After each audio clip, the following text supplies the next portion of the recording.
of you who have joined us from all over the world to partake in this very unique inaugural virtual festival we call the Boma. I'm thankful and I'm grateful for having you here. This week should have started what we call the start of trade on July 1. After the Continental Free Trade Agreement came into force, the heads of states in their wisdom chose July 1 to be the day for start of trade. And as fate will have it with COVID, we've seen a slight delay in that endeavor. However, the 7th of July has also been chosen to be the date to be commemorated as African Integration Day. The African Union, in partnership with Afrochampions and our strategic partners like the Afrexim Bank, Africa Finance Corporation, among others, came together and decided it was important that we do not let the season go by without bringing together Africans who are united in spite of the diversity we have. Since independence, we've seen a continent that has gone through a lot of challenges. Challenges that divide us politically, that divide us economically, that divide us and create so much inequity that disparates us. However, in those challenges that divide us, we've also seen the power that could deliver and unite us. We see it in the love that we all have for the continent, the faith that we have in our vision, the confidence in our abilities with Africans we see excelling in all parts of the world, and the glory for our culture. So it is in this diversity and this individual center of excellence that we also find the potential to harness our collective responsibility to absorb our strengths, our innovations, the youth that we have that form close to a third of the world's population. We should make Africa the center for the freshest ideas for innovation and development. We find in this the opportunity to bring Africa together, to champion a new path for Africa's renaissance. Our leaders have fostered the vision of Africa Agenda 2063, which gives us the hope we need in this season. We may not know all that lies ahead, yet we do know that with the challenges that the continent faces now with COVID, we have within us the creativity, the fusion of ideas, the resources based on our ingenuity, and within our innovations and our culture, the need for us to come together, absorb our collective strengths, our latent energies, and unleash the potential powers that the continent has to achieve its desires. Its desires to integrate, its desires to transform, and its desire to emerge globally. We're thankful that the AU has been able to join us, since there was a few challenges the past few days in Addis. And we have arrayed for you in the next 3 days, a lot of exciting programs, starting today with Insight Day, where we'll be sharing a lot about debating about Africa's past and future. Foresight Day tomorrow, where we'll be projecting where Africa should be between now and 2063. And of course, on Showcase Day on Sunday, where we'll be showing you the best of Africa. Thank you very much for joining us. And let's continue to bring together the power we have, which is in our minds, our passions, and our creativity, and join us on this journey towards Africa's creative future. And hope that this will provide that beacon of light and a reservoir of hope that the continent so desperately needs in times like this. Thank you very much. And Natasha, back to you. But before that, I'd like to also invite, if Ambassador Muchanga is on, to invite him to also share some brief remarks or his welcome remarks. Thank you very much. Ambassador Muchanga is the Commissioner for Trade and Industry of the African Union. Thank you very much. Are you able to get me? Yes, are you able to get? Yes, thank you very much. Thank you very much. I'm very happy to be with a very distinct number of participants here. And certainly we see this as something very, very substantive as we commemorate Africa Integration Day. One of the aims of Africa Integration Day is to bring the African economic integration process closer to the African people. And I'm very certain that these discussions and the other activities which are going to come in the next few days will contribute to this process. When you look at the economic and social landscape of Africa, one of the key issues that we face, actually two of them, are poverty and inequality. And the choice of the topic of inclusion is very, very pertinent in this regard. And one of the key levers of really promoting inclusiveness in the development process is the question of leapfrogging development. And I look forward to the first discussion to really coming up with the insights on how to promote inclusion in the African development process. Issues of institutions, issues of connectivity, issues of technology, issues of innovation are also quite important. And again, these will be delivered through a process of leapfrogging development. And in an equal important manner, I look forward to the discussions really providing new insights. I'm here to listen. I'm going to be here to listen throughout. I don't want to make a long speech.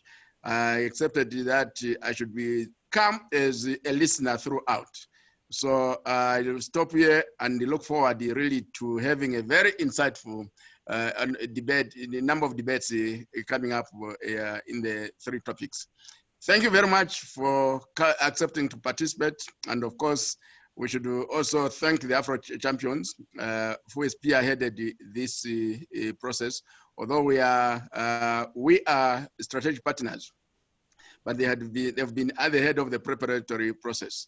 So if we were in a physical setting, I would have said, give them a round of applause. All I can say at this stage is that congratulations for a job well done, and thank you very, very much.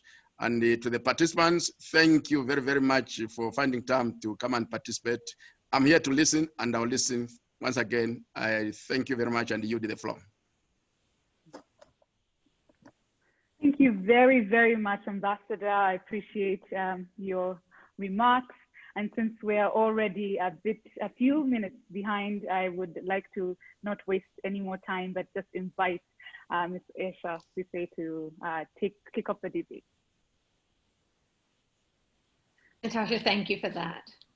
You're welcome. Just to remind everybody that there is an interpretation available for French only, so you can just use the icon. Thank you. Thank you. Good morning, everyone. Excellencies, distinguished guests, ladies and gentlemen, our attendees joining us from all around the world. Good morning. Welcome. It is such a huge pleasure and privilege to be with you on this Friday, to welcome you to the Grand Debates. My name is Aisha Sise. I am a journalist and author, and I'm here to guide a fascinating experience, if you will, over the next 2 hours. Think of the Grand Debates as a series of thought-provoking conversations featuring some of Africa's brightest and most prominent experts. As we all know, the coronavirus pandemic has in every way disrupted life, from the most basic, the most simple elements of day-to-day life, from a hug to a handshake to standing next to someone, has been disrupted, and it has taken on a new meaning. In Africa itself, we have seen this pandemic, this health crisis, become an economic crisis as well, triggered by not just the disease, but a drop in oil prices, as well as a disruption in the global supply chains. Everything around us is changing in this moment. And in this moment of disruption, there is an opportunity. There's an opportunity for us to reimagine our future as a continent of close to 1.3 billion people. Think of the Boma of Africa Festival as a real-time exploration of old and new ideas. And what we hope is that the Grand Debates will help catalyze our collective imaginations and will help in many ways stir and steer our energies towards finding African solutions to Africa's problems. The Grand Debates are in essence 3 conversations, which if you take as a whole are exploring Africa's past, its present, and its future. And at the heart of each conversation are ideas of inclusion, innovation, and integration.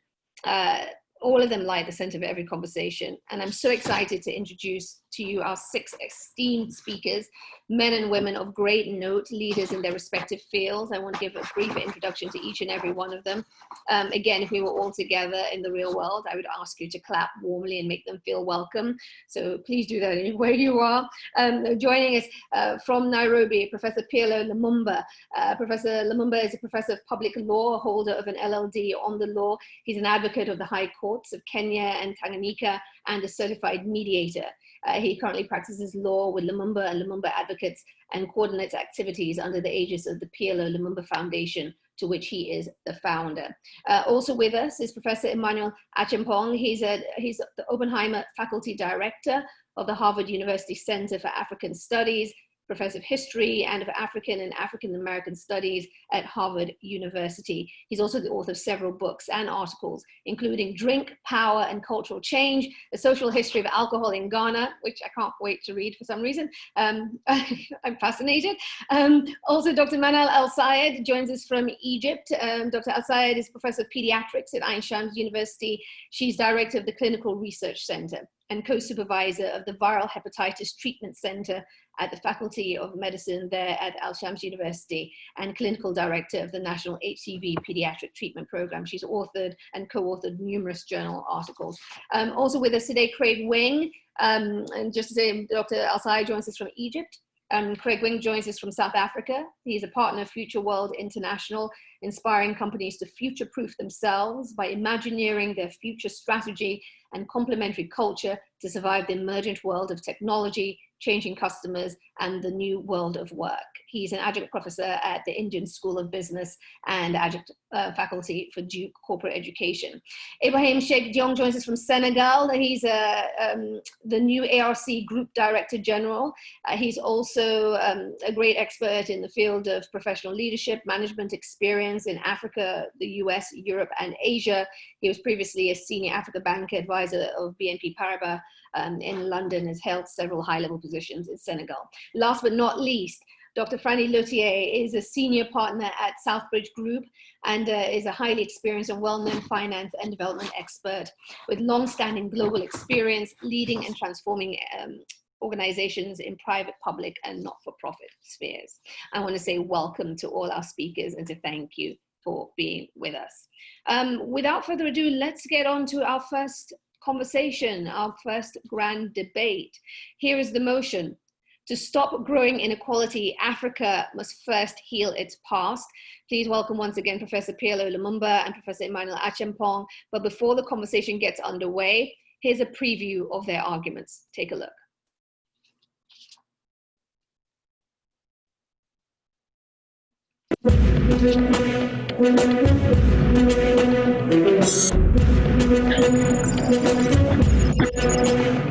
I rise to speak in support of the motion that to stop growing inequity, Africa must first heal its past. I assert that Africa's past has bequeathed structures of oppression that are seen in inequities of class, gender, race, and age, and are evident in divides between urban and rural areas, between suburbs and urban slums. My focus will be on education and healing our past through knowledge.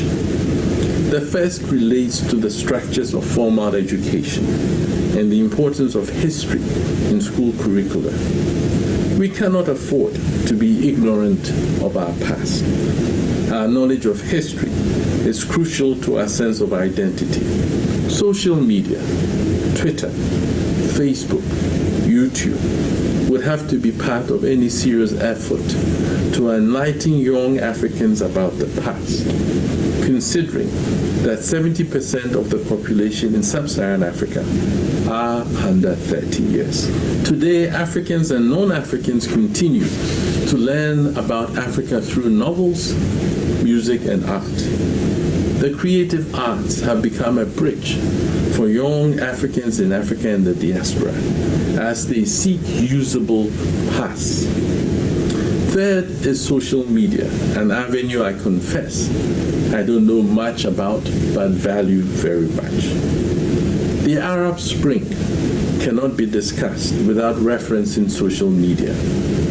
The the Arab Spring was sparked in Tunisia in December 2010, when the young rural Tunisian selling fruit in the city set himself on fire in protest against municipal officials seizing his goods and humiliating him.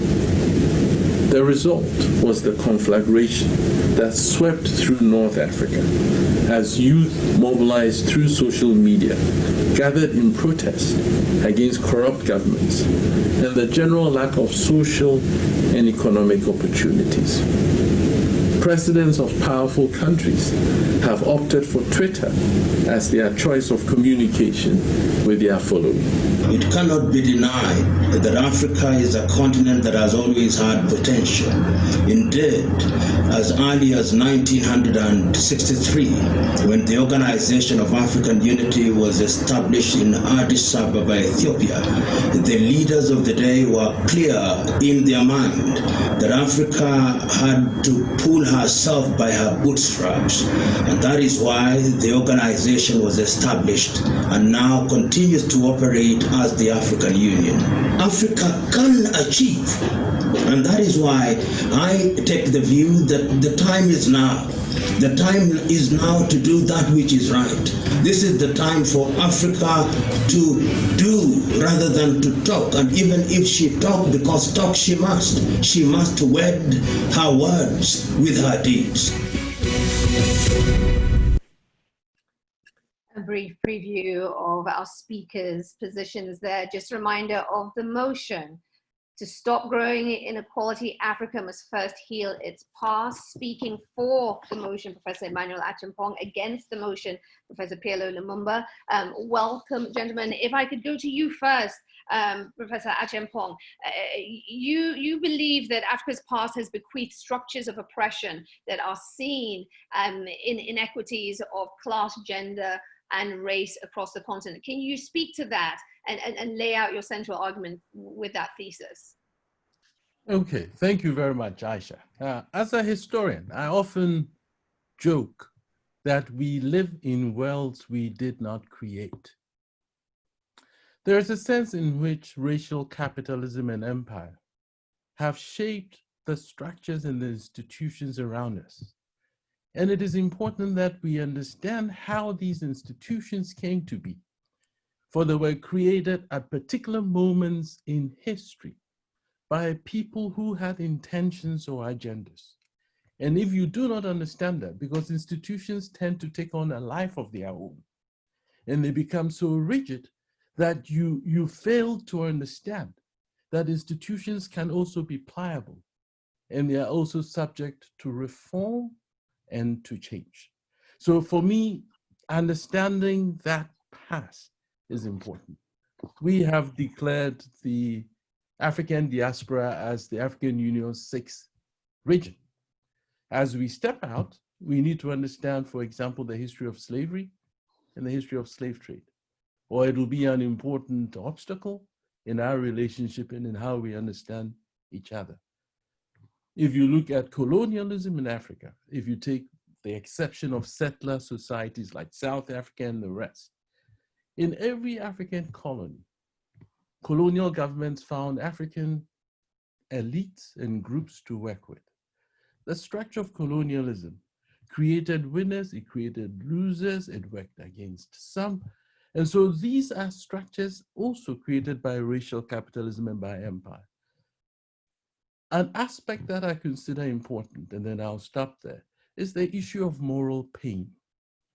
Because there's a sense in which I have struggled to understand how generations pass on experiences that many did not go through, whether it's the slavery in the Americas, and you have people talk about a system that was years ago and shaped the structures today, or whether it is those who never went through Biafra. The many students I have taught at Harvard who were born, Igbo students born in the US, who write research papers about Biafra, reflecting the moral pain they have inherited from their parents, or structures of oppression that still continue in South Africa, though it is now led by a Black ANC government. and we see a whole population that has gone through trauma. How do we deal with that? So I can multiply the historical examples, but they speak to both structures and to processes. And I don't think Africans have taken our past very seriously. If you go to any country and you see where the archive is, and you see where the museum is, and you see how unkempt and underfunded, it gives you a sense of how we value our past or do not value our past. So this is where I am coming from, and we need to be able to respond to this to build better futures.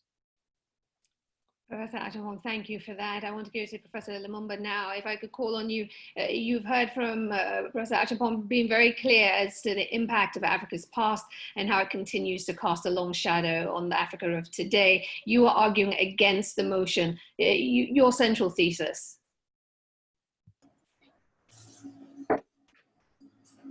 Let me start by saying that I don't hold the view that on matters as serious as these, you can have the debaters arguing for or against. The things are not in black and white, and therefore I'll not allow myself to be entrapped in the traditional mode of debate, because there is a sense in which history is important. If you want to understand your future, you've got to understand your history. The only thing that I consider significant is that you must never be a prisoner of the past. You must use the past for purposes of informing the future. Having made that preliminary statement, I hold the view that African countries have now had sufficient time to demonstrate not only to the world, but to the peoples of Africa that they have the capacity to achieve. If you look at African independence from the independence of Ghana in 1957, we are now talking about over 60 years. The question is, have we realized the promises that we made to ourselves in the area of health, of education, of agriculture, and all the critical areas? And we must compare ourselves with other civilizations that were colonized. The Malaysians, the Singaporeans, the North Koreans, who during the same period have realized and have made monumental gains. And having appreciated that, we must then admit that we have punched below our weight, whether it is in the political arena, in the economic arena, or in the social arena. But it's not for want of effort. I think efforts have been made. But one must go to recent history. And I invite those who are listening to me to listen to the speech that was delivered by Kwame Nkrumah on 3 different occasions about how Africa ought to address our problems post-colonialism. The first speech in 1958 in Accra, Ghana, urging African unity. The second speech in Casablanca, Morocco, urging unity. The pièce de résistance is the speech on 25th day of May 1963, when he urges Africa that if we don't unite, we will be susceptible to manipulation by our erstwhile colonizers. And unfortunately, that is what has happened. And if you look at the recent history in Africa, we have tried to achieve many things, but the erstwhile colonizers have always been present, trying to torpedo the good things that we want to do. Conscious of time, therefore, permit me only to mention some of the things that we have tried to do in the recent past with a view to addressing our problems and why I think that we are co-authors of our own misfortune. Lomé Convention, 1975, telling us that if we work with the Europeans and the Pacific, we'll realize our potential. Lomé came and went. Cotonou Convention Agreement, 2000, the same thing. The Lagos Plan of Action in 1980. and Lagos came and went. We go beyond that. We look at NEPAD. We look at the Malabo Agreement or the Malabo Protocol. We look at the Abuja Protocol on health, the Maputo Protocol on agriculture, which was the precursor of Malabo, the Yamoussoukro Protocol on the free skies. And one can go on and on. The tragedy, and I think in Africa, was recognized by Chinua Achebe in his little book, The Trouble with Nigeria, which could very well be the trouble with Africa. That the trouble with Africa is simply and squarely a problem of leadership.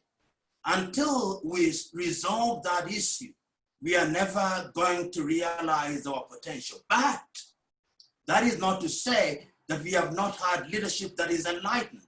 We have seen the first few years of Kwame Nkrumah. We have seen in Nigeria during the presidency of Olusegun Obasanjo, he vowed that he was going to create 50 millionaires, and he created them. That is why we can now speak of Aliko Dangote. We can speak of Obi Jackson and others, Julius Kambarage Nyerere. And in the recent past, we have seen Meles Zenawi in Ethiopia.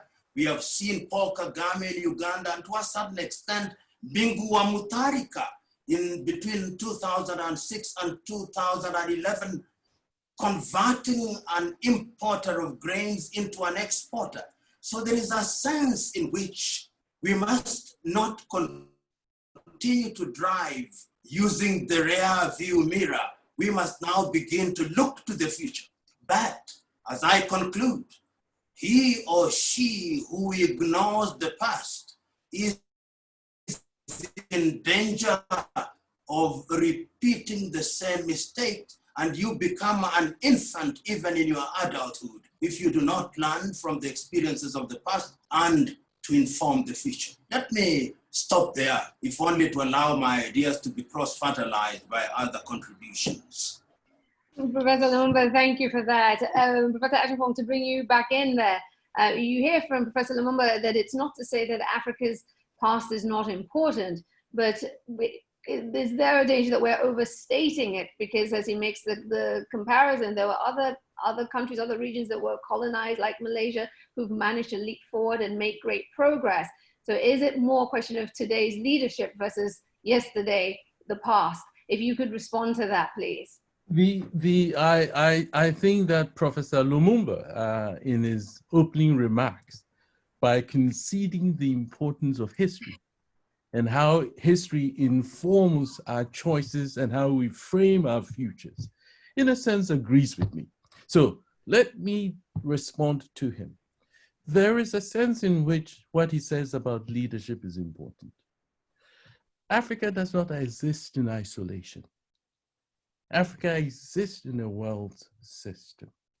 When I talk about the structures of racial capitalism and empire, it is these structures, these institutions that still live with us. There is a sense to take just the process of decolonization. How decolonization unfolded in Africa continues to shape where we are today.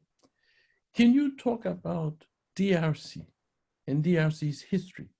One of the largest and one of the richest countries in Africa and in the world, without taking into cognizance how Belgium decolonized and set the process for a chaotic country that has struggled to pull itself out. And what is interesting is that sometimes in these areas where we have seen chaos, it does not disrupt extractive processes like mining and things that go out. So I am not saying that the West is responsible for all our woes. There is a sense in which we can talk about, we've seen bad leadership, we've seen corrupt leadership. The first generation of African leaders were patriotic in many ways. Then we had a deficiency of knowledge. We didn't have an indigenous working capital, a capitalist class. Today we are in a very different place. Lumumba talked about the 50 billionaires Obasanjo created, etc., etc., etc. I think we just need to be wise about the larger world in which we are a part, and how there are both opportunities and constraints in this global political economy. And that, I think, is important. So a combination of a clear vision of where we want to go, a keen understanding of our past. Let me end with an interesting thing. So now they're talking about the restitution of African art. In the last couple of years, there's been this debate that Macron also added to when he talked about returning all the art in French museums back to Africa. One of the interesting points of contention, and when I hear this, I kind of sit because it's also an indictment.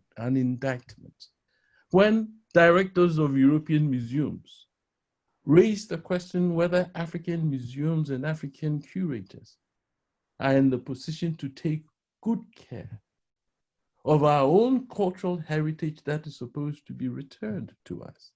And if it is not better for global communities that these cultural artifacts remain in Western institutions.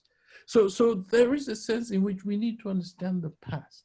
We need a clear vision of our future.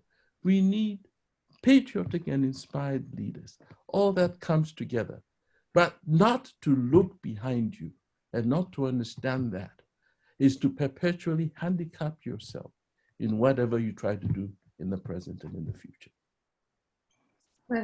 Thank you. We have 2 minutes remaining, so I want to go to Professor Lumumba for 1 minute closing statement, taking into consideration your position, what you've heard from Professor Acheampong. How do we move forward? How do we end what you have described as Africa's consistent punching below its weight? How do we fulfill our potential, which we know we have, but as you've laid out across various deals and agreements, we have failed to deliver? Your closing argument. I hear Professor Acheampong. My own view is that we know where the problem is, and what we must do is to sever the umbilical cord of control that we continue to allow to thrive. Africa is the only continent that continues to be described in these terms: Francophone Africa, Lusophone Africa, Anglophone Africa, complete with the Commonwealth, complete with former French-speaking countries. My own view now is that under the aegis of the AU, we must now begin to do things for ourselves. And I'm very happy going forward that the African Union has now recognized that we must do things that are in our best interest. And that is how I understand Africa Agenda 2063 and her 7 pillars. That is how I understand the African Continental Free Trade Area, because we now recognize that we can no longer continue to rest on our laurels. And this cargo cult mentality, the belief by Africa that without any effort on our part, the Europeans and the Americans and the Asians will land things in our pot of hope, must be jettisoned. So going forward, we ought to do things that are in our best interest. And I think we are beginning to move in that direction. If you look at recent happenings, you already begin to see that is happening in quite a number of countries. But it is critical, for example, like in Africa, this is the year of the silencing of the guns. We've got to silence the guns in the Sahel.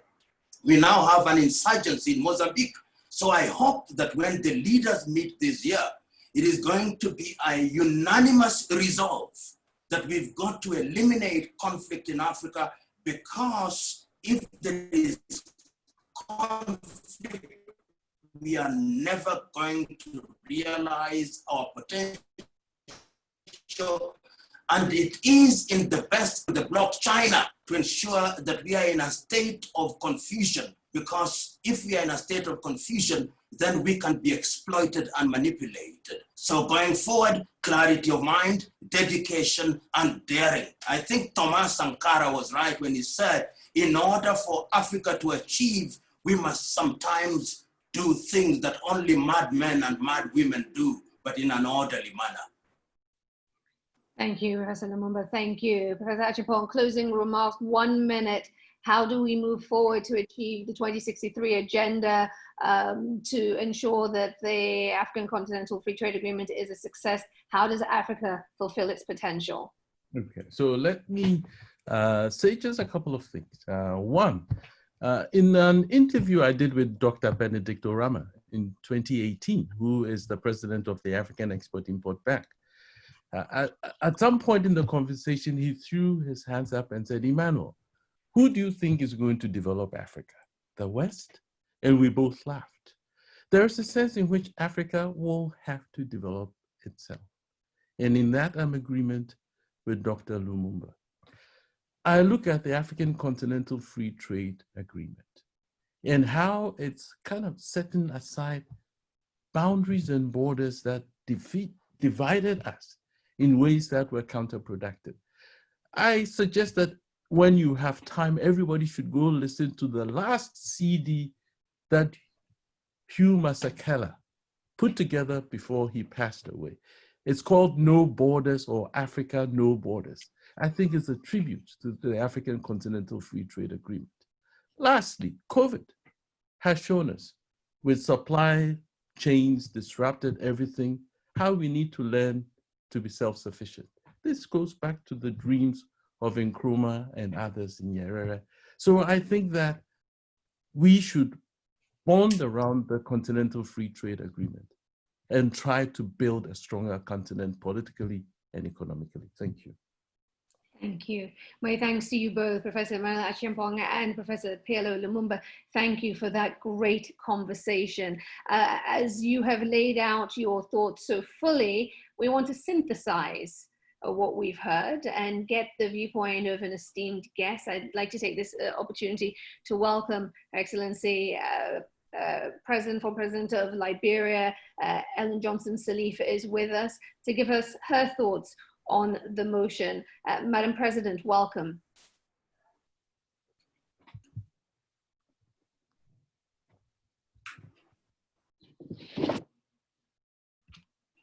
Am I okay? Yes, you are, Madam President. Welcome. Good to see you. It says I'm muted.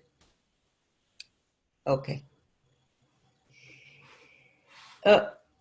First, let me commend African leaders for timely implementation of the measures required to respond to the coronavirus.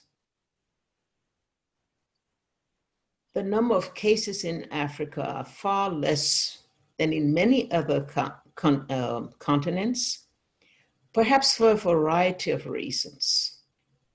But measures taken by our leaders have made a contribution to the current spread that is lower than in other places. Predictions suggest that Africa may still be a subject to a surge, but I believe that we have the commitment and the resilience to beat those projections as we have done so in the past with Ebola. COVID-19 has had a devastating effect on the world, exposing weak healthcare systems, inadequate social service delivery systems. Moreover, disruption in trading systems and supply chains have affected production systems that the majority of rural farmers and small and medium-sized business rely on for their survival.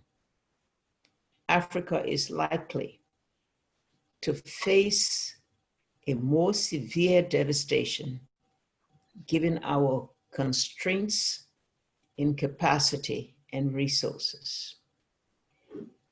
Many developed countries have responded to the coronavirus by adopting self-protection measures such as border closings, isolationism, sanctions, as popularism becomes the reason for a departure from the dictates of old.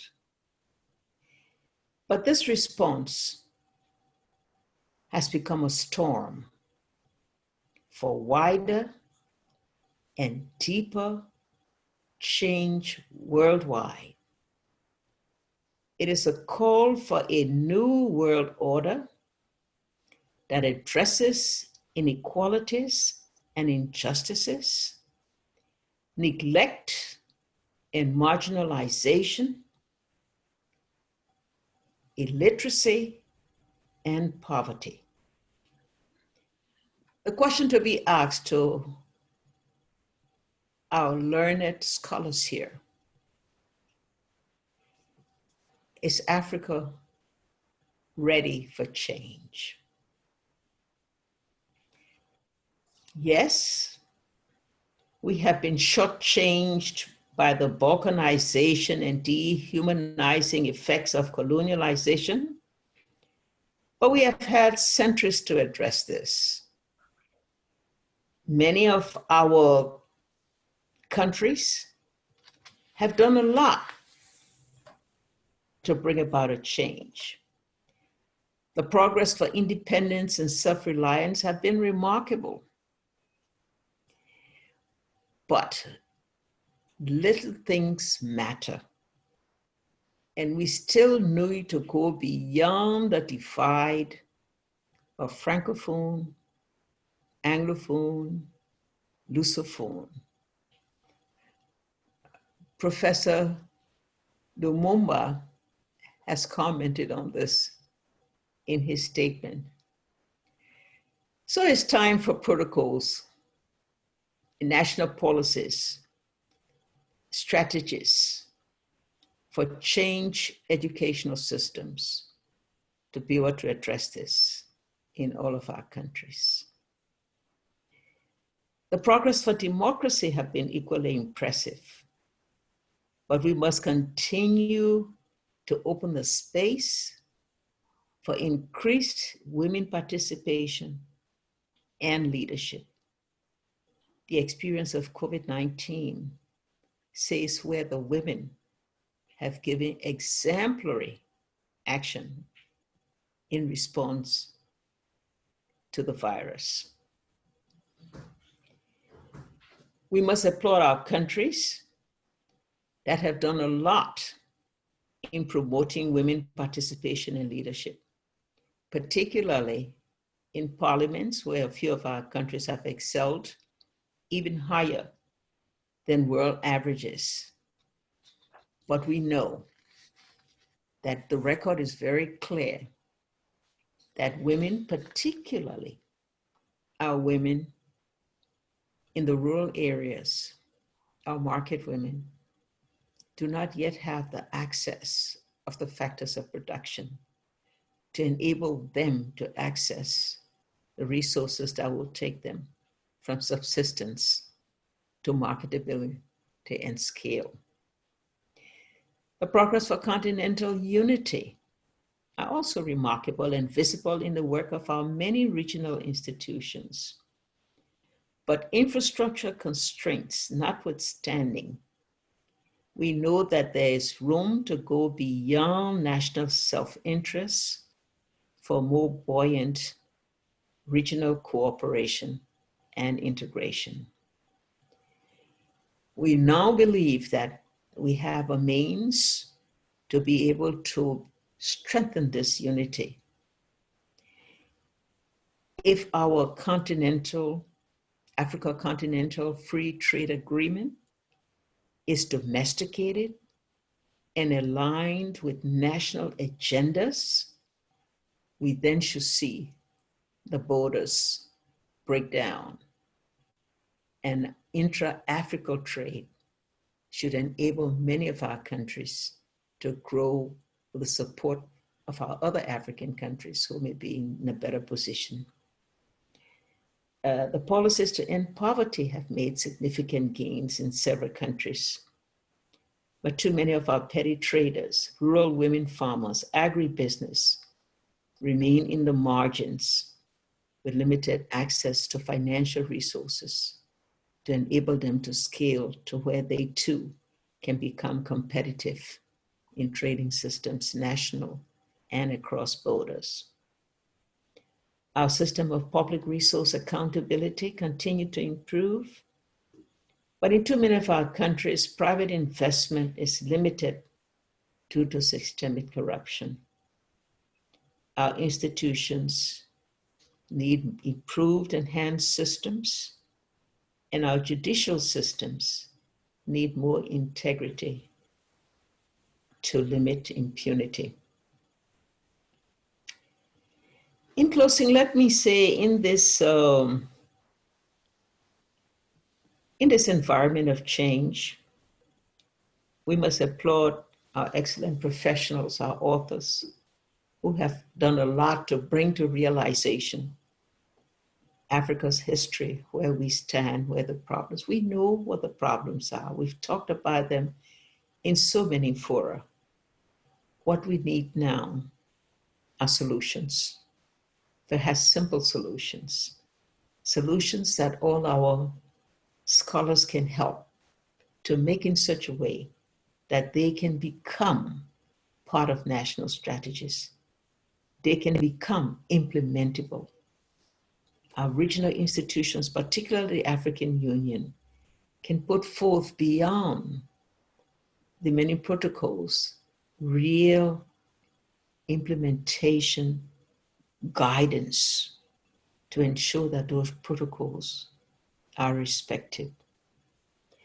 I think we need to thank also those of our professionals who the African Union have taken on the responsibility to seek debt relief for the continent. Because in a few years, if we don't, we'll see us falling back into the areas of debt insustainability that could leave us back into serious problems and going back to what we need to run all the time to the IMF and the World Bank.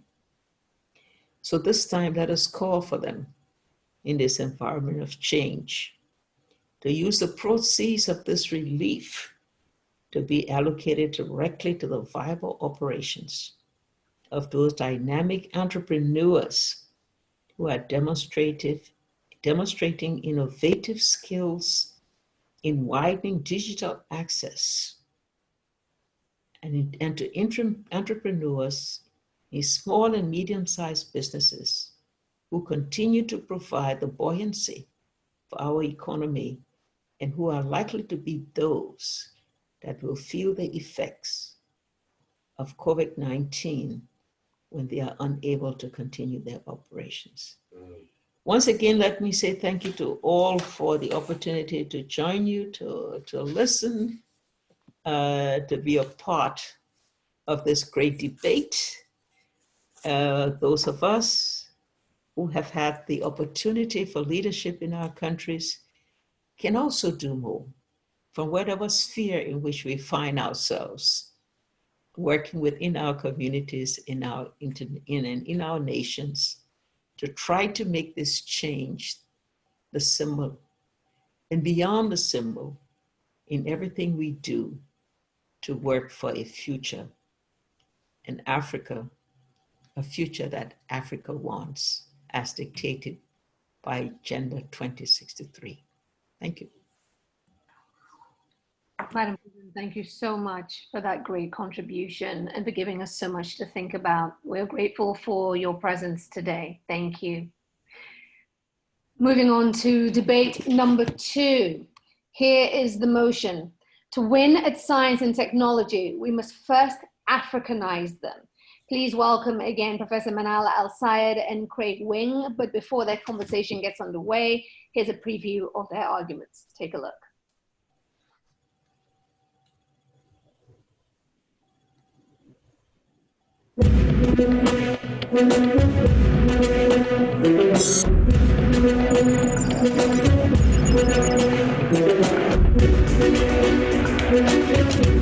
Why am I speaking for this motion?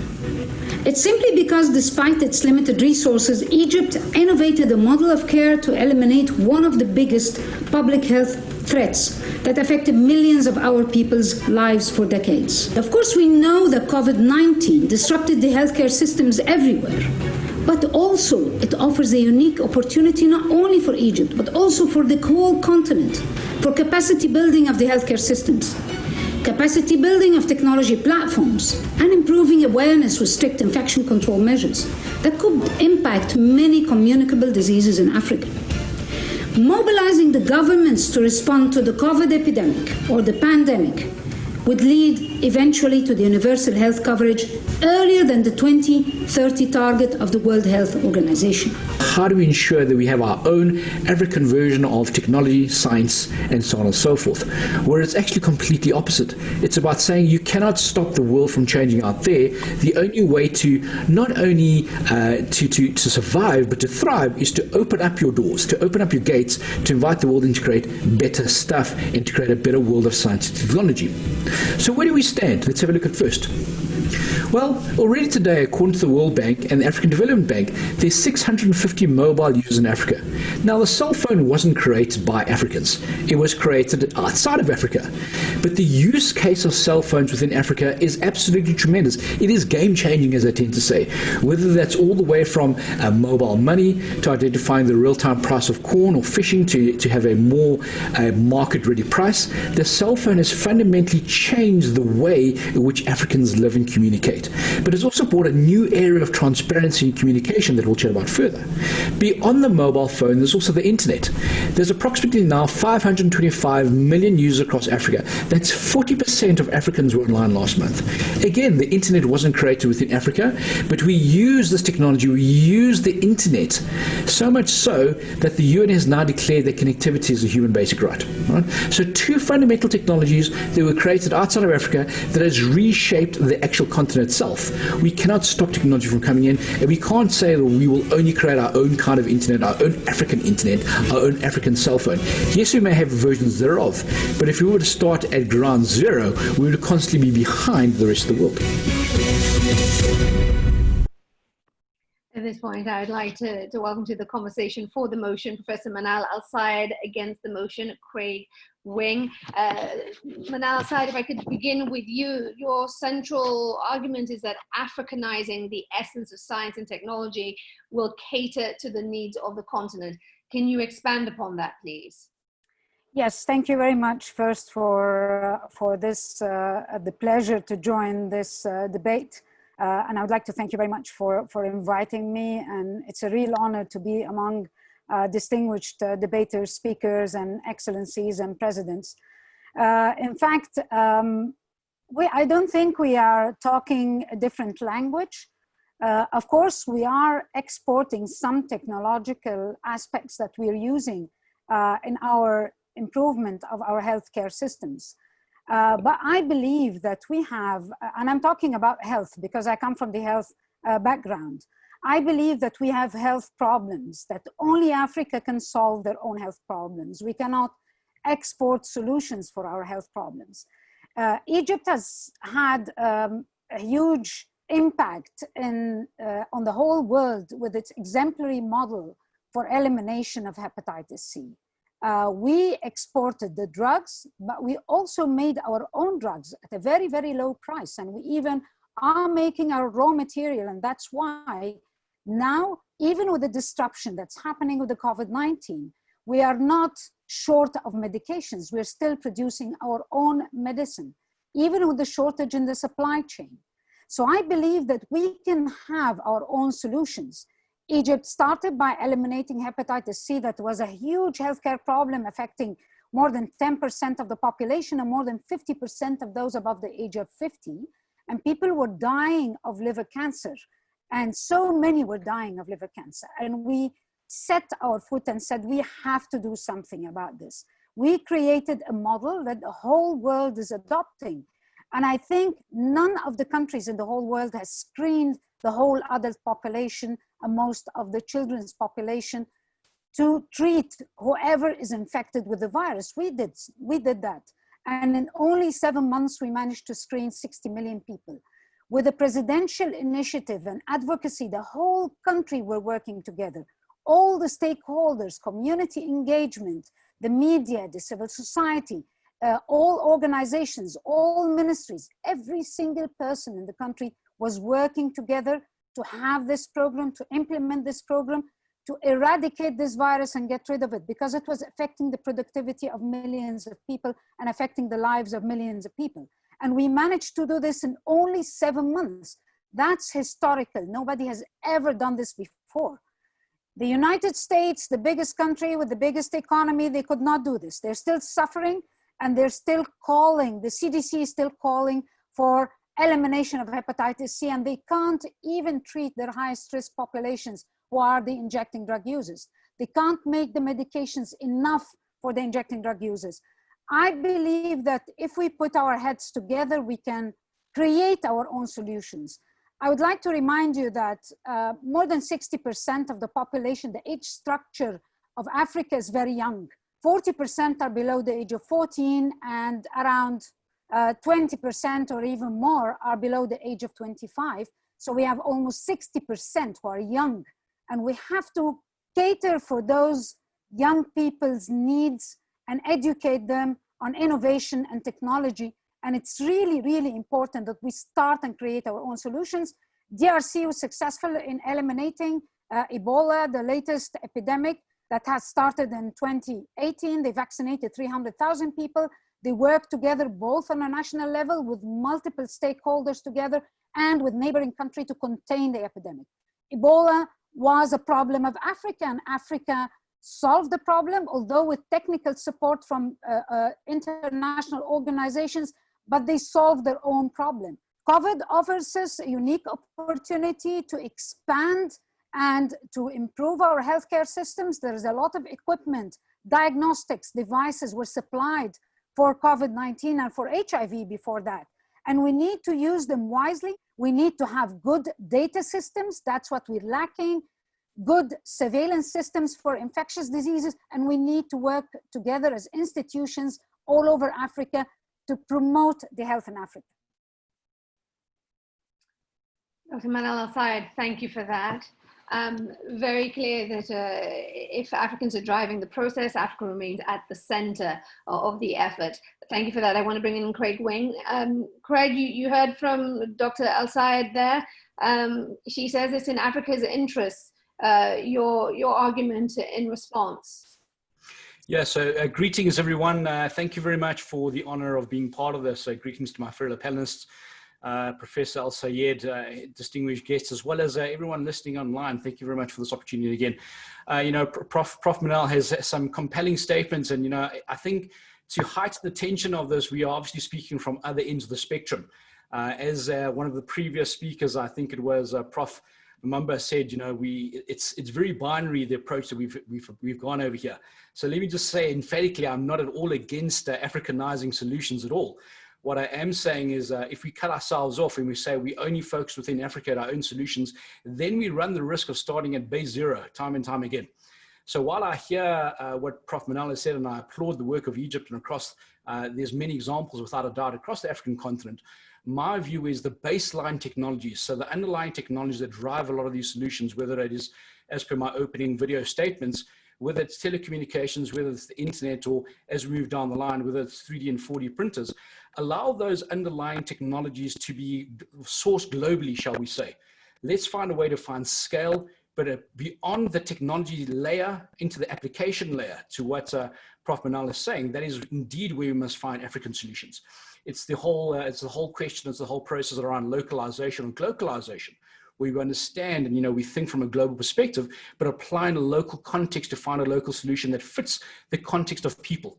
Again, referring back to what Prof Manal said, there's no doubt in my mind that anyone that tried to replicate the solution in Egypt and any other country, exactly as a Control-C, Control-V will fail because of the contextual problems. And it's exactly in that light that I say we must find the underlying platforms, the underlying technologies first, but the application layer, the customization and localization then becomes key for us to Africanize.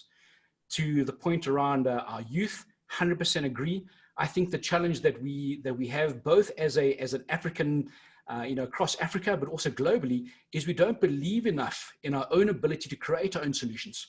I think there's a false dichotomy that we believe that we are not good enough, that we must import this and import that and come up with this technology. I think that's a falsehood. I think given the opportunities, given the platforms, and more importantly, given the platform to learn from each other, across from each other, and includes across all of Africa and internationally, we will come up with better solutions. But again, to my opening comment, this is not a binary conversation. This is neither or, but it's within the spectrum of and.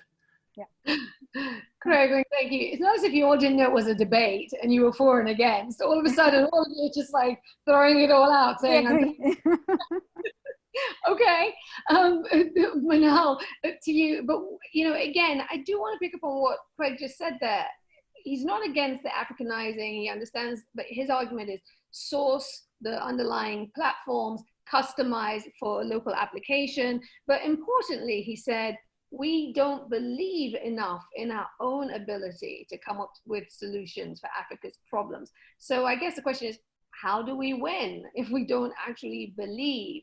Talk to me about Egypt and what you've done specifically around not just hepatitis C, but COVID. Yeah, I think it's about awareness and it's about believing in the young people as well.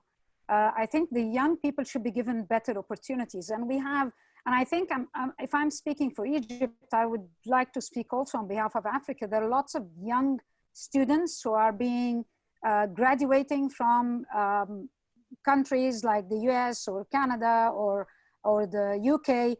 And we have a lot of Africans who are working outside the country who can really come back and help their countries if we just offer them some opportunities to excel and to showcase what they can do in their countries. I think it's about awareness of the political leaders of how we can invest in our youth, how we can invest in our immigrants, because really we had a lot of immigrants also who helped Egypt in doing a lot of things. And I think in all fields of technology and science. And I think this is really important. And recently we have our National Research Institute who said that they have 2 vaccines, that's yesterday, that's very fresh news. 2 vaccines for COVID in the preclinical state. They finished the animal trials and they're going to start the clinical trials on humans. And they have also 3 molecules that they finished also the preclinical state for treatment of COVID-19, and they're going to start their own trials. One of the Egyptian companies also for hepatitis C has developed a new molecule for treatment of hepatitis C. I think there's a lot of potential if we start believing in ourselves. I kind of agree with Greg on a lot of things. Of course, we're exporting technology and we are customizing this technology to our needs, but we also need to invest on the people who are really highly educated and living abroad and doing, they're excelling in their fields. And I think they can benefit the continent to a great extent into thinking differently and thinking outside the box. We need ideas that are different, ideas that are novel, and above all, I would like to thank Madam President for her talk about integration and the free trade, because this is going to extremely help the whole continent to connect together. At the clinical research level, for example, we could clearly see on the maps that Africa has the lowest clinical research studies in the world, maybe together with South America, and we are a bigger continent.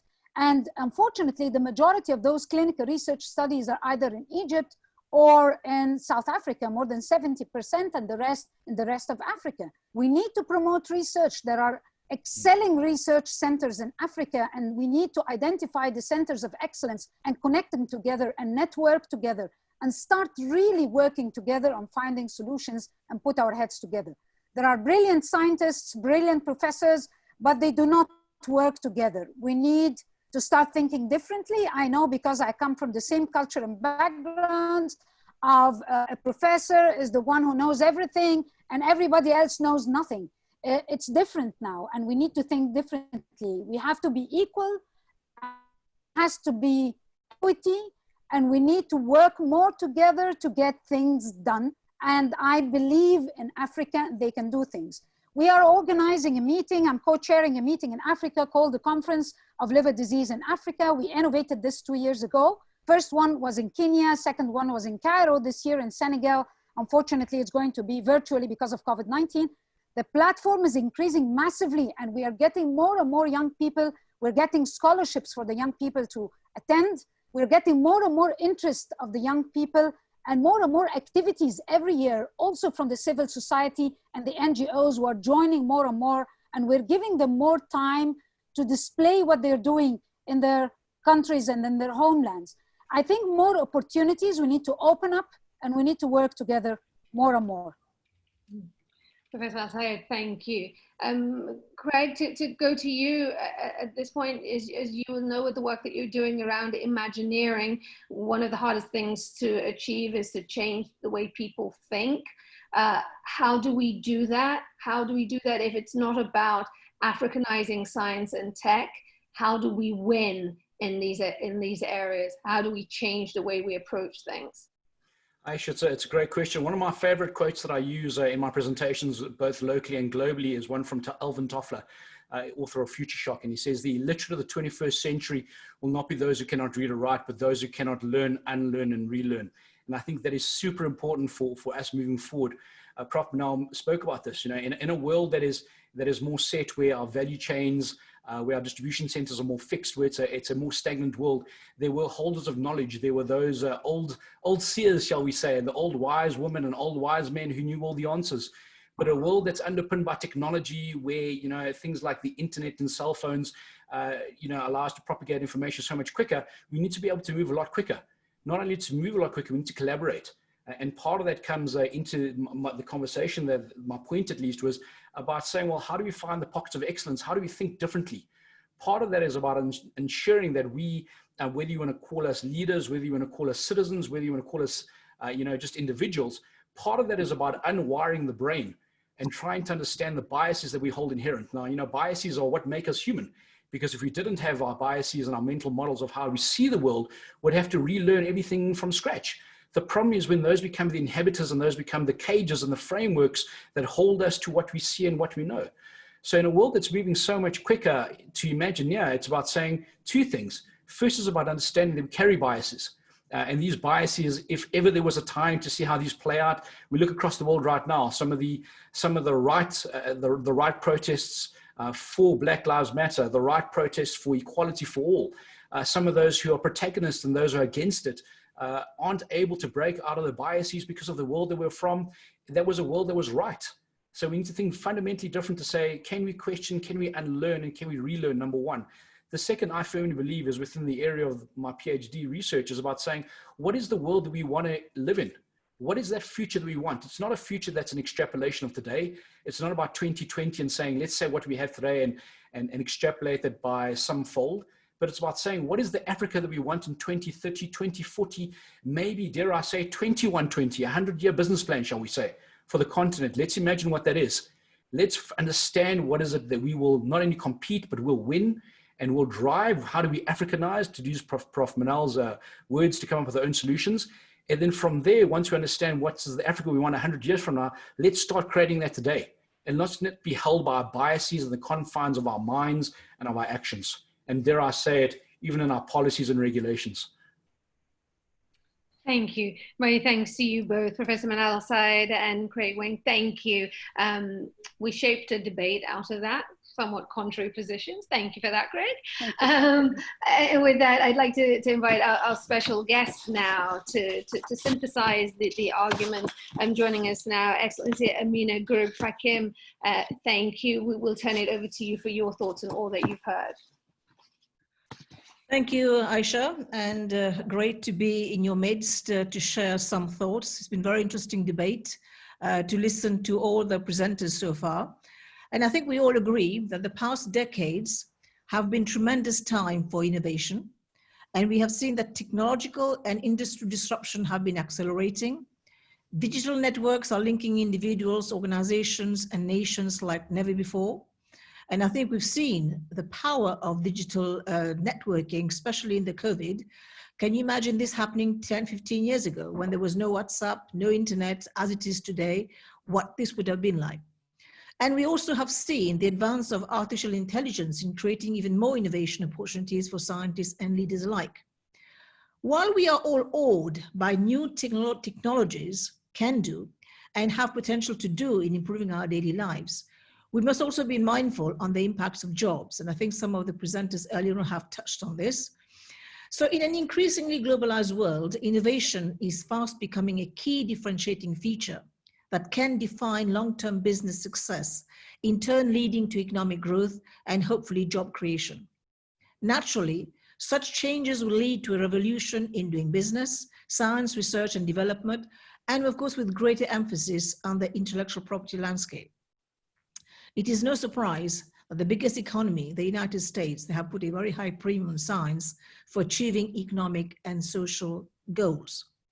Intellectual property, on the other hand, plays a major role in enhancing competitiveness of technology-based enterprise, whether such enterprises are commercializing new or improved products or providing service on the basis of new or improved technology. And interestingly, in 2018, the World Intellectual Property Organization, WIPO, they mentioned that China remained the main driver of global growth in IP filings. The paradox is that Africa in 2017 has been recipient of only approximately 0.5% of the world's patent filings, just under $15,000 US out of a global application of over 2 million. Asia, in comparison, received 65.1% of all patents applications filed worldwide. So the continent is paying more in terms of IP revenue that it earns. So these figures should help us gauge the crucial importance of intellectual property for Africa. So for Africa to sustain growth momentum, and indeed for its people to harness the benefit through long-term improvement of quality of life, we need to rethink the definition of innovation, formulate supportive policies to include all proprietary assets, IP, copyrights, trademark, formal, informal, to include registry and valuation of unique African assets. And here I go back to the first debate. When we're talking about the history of our continent, how much do we value this African asset that we have? We have seen there has been a big debate on the product that Madagascar was coming up with the COVID organics. Now we have also our own African Artemisia, but how many of us know about our Artemisia? And, you know, we have just seen last week that the Max Planck Institute has validated that the COVID organics works as an antiviral. And yet, when Malagasy people came up with the same conclusion, more or less, we didn't believe them. So again, brings to our thinking that how much do we value our own assets? And IP regime have wide-ranging socioeconomic, cultural, technological, and political impact. That's why it's an imperative need for public policy debate, coordination, integration, and the involvement of all stakeholders in order to frame new ways to foster the development of intangibles and promote innovation and creativity in the rapidly evolving new ecosystem. So a strong intellectual property regime provides incentive for producers and researchers to develop new products, technologies, but government support is needed. And this is again where African researchers, they are at a complete loss because they still don't find that support in their governments. And increasingly, we have all felt that investment in our own people in Africa must come from outside. It is not going to come from outside. It is going to come when we start putting our hands in our own pockets. And this is a message that we have to drive home every day, that training and providing for our young people must come from our own resources. So if you take a look at a big country, okay, it's the same in terms of population size. We talk about China, 1.3 billion. We talk about Africa, 1.2, 1.3 billion. Okay, Africa is 54, 55 countries. China is one country. But these two groups of countries, if I may say so, China especially has understood that growth has to be based on a few fundamental factors: market-oriented institutional reforms, low wages, and large working age population. Does that sound familiar to us? Yes, it does. Wages had increased in 10, 15 years ago, and the working age was shrinking. So after the 2008 global financial crisis, the external demand for products was weaker. And companies in China had tough choices to make: move inland for low wages, outsource or close down, or innovate and upgrade. And the firms opted to innovate. And the net results between 2005 and 2014 has been the following: 38% of the annual growth rate in patents granted to China, more than double than that of South Korea, and 50% higher than India. Further spending on research and development in China has risen dramatically over the past 20 years. exceeding the OECD average, and the share of researchers among the population has nearly tripled. Still, there is room for improvement. Despite its high growth rate, China is still behind Japan and the US, but not for long. And China has still seen the return of innovation and investment heavily. Let us now turn to our continent. The countries in Africa are much further from the development frontier than China. And if you go by economic theory, we should be able to gain even more from investment and in adapting and adopting innovation. Yet investment in research and development are lower in Africa than anywhere else in the world. Very few countries have invested the required minimum 1% of their GDP in their STI landscape. So what's missing? The resolution to the innovation paradox lies in complementarities. So there is need to factor in place for countries to realize the enormous promised gains from innovation. So if an African firm invests in innovation, but cannot import the machines they need to implement the innovation, then the return will be low. If another firm invests in innovation, but has insufficient trained workers or engineers to implement it, the returns will be low. Finally, if a firm invests in innovation, but lacks the management capacity to take advantage of it, then the returns will be low. And before India and China started really expanding innovation, it had years of solid industrial growth and building firm stocks on human capital. And India had the benefit of Pandit Nehru's vision in 1958. And India and China, they invested in basic education, growing investment in higher education, and China, of course, scores quite well on measures of management. So this is yet many African countries will still struggle with each of these elements. Capital and management do not come out of thin air. They are dependent on some solid underlying economic policies, the cost of doing business, protection of intellectual property, trade policies, among others, and the returns to innovation are dependent on all these factors. So what do we have to do?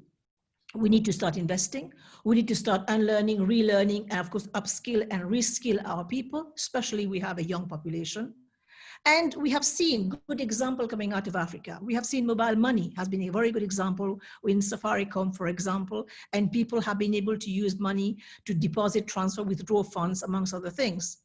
But one thing let us think about. Mobile money we know has a sizable income impact, especially among the poor and vulnerable section of the population. But where is the IP registered? It is not in Africa. So for Africa, which is now becoming the youngest continent on the continent, so fast growing countries on the continent, we need to start investing in sectors that have comparative advantages and create jobs. And a strong manufacturing sector is a good place to start. And we have witnessed only slow growth across the continent. And we have seen that low-income countries, manufacturing now makes up only about 7% of the output. So should African countries innovate? If we look at the pattern of growth on the continent over the past 2 decades, we found that growth has been closely linked to the production and sale of natural resources, whether it's oil from Nigeria, Cameroon, from Zambia, or iron from Mauritania. The natural source of innovation would have been to improve productivity in these sectors, move up the value chain in close partnership with small and medium enterprise. So Kenya, for example, could be exporting processed agricultural goods. So again, we find that when we actually mainstream and we actually put in technology, we find that these innovations are going to skyrocket. And why, again, do we have to privilege agriculture? Again, it has been said by many institutions, multilateral institutions like the African Development Bank has says we are sitting on a $1 trillion business. So what are we waiting for to actually improve of this?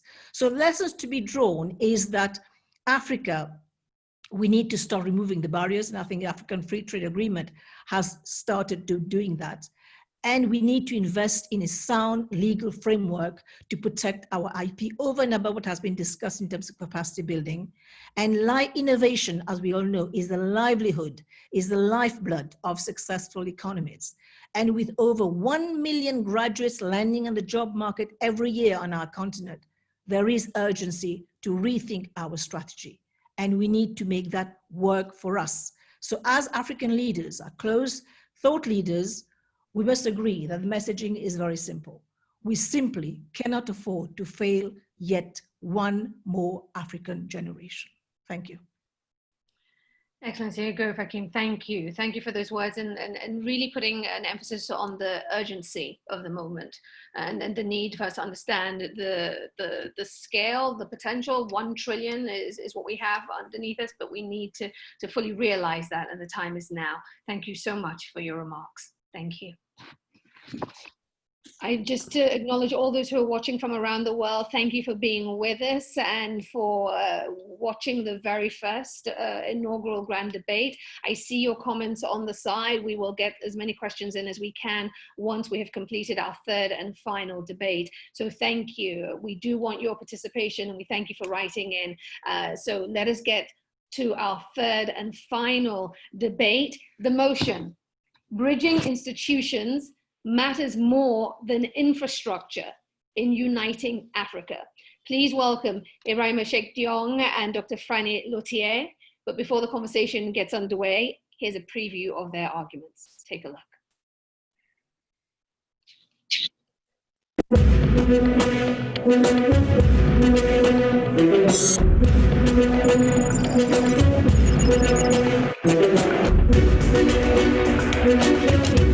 I am for the motion, and let me tell you why. I could not think of an example to make my case why I am for the motion. Another example happened to be the ECOWAS-led corridor from Abidjan all the way to Lagos, passing by the city of Accra, Lomé, and Cotonou. That project, which is done in partnership with the African Development Bank, will never realize unless we get the institution right. And let me tell you what are those conditions that have to be in place before we even talk about the corridor. Number one, any project that involves many countries has to make sure that the political stability is such that project will not be undermined because of political problems. So therefore, institution matters. Number two, a project like this that requires major investment, mostly coming from the private sector, the only way it can happen to attract them is making sure you have a business environment that's actually conducive to doing business in the countries that are involved. What does that mean? Institution matters. Number three, if you look at a project like that, there's so many sectors involved, mostly transport sectors. So many countries have different policies, but they need to harmonize those policies in a way that as they execute the project, they won't have any hurdles. So therefore, transport policy matters, institution matters as well. I firmly negate the position that institutions matter more than building infrastructure uniting Africa. This very debate we're having today, with many of us, including me, in various degrees of lockdown and confinement, would not have been possible without strategic investments in infrastructure. We are all connected to a continental and global audience in real and asynchronous time because of infrastructure investments. The very buildings in which we are confined and from which we are broadcasting to the world are infrastructure. The fiber optic cables that have been laid to carry every byte of our exchanges, or the satellites from which our debate is being carried, all are possible thanks to those infrastructure investments. Telephone systems and broadband networks we are using to record these debates, and the electricity that is powering all these systems is also classified as infrastructure. Indeed, Africa is connected today to celebrate Africa Integration Week, thanks to multiple infrastructure investments made across many countries, and particularly those integrative infrastructures like telecommunications that make us feel like we are all together, connected in the same space.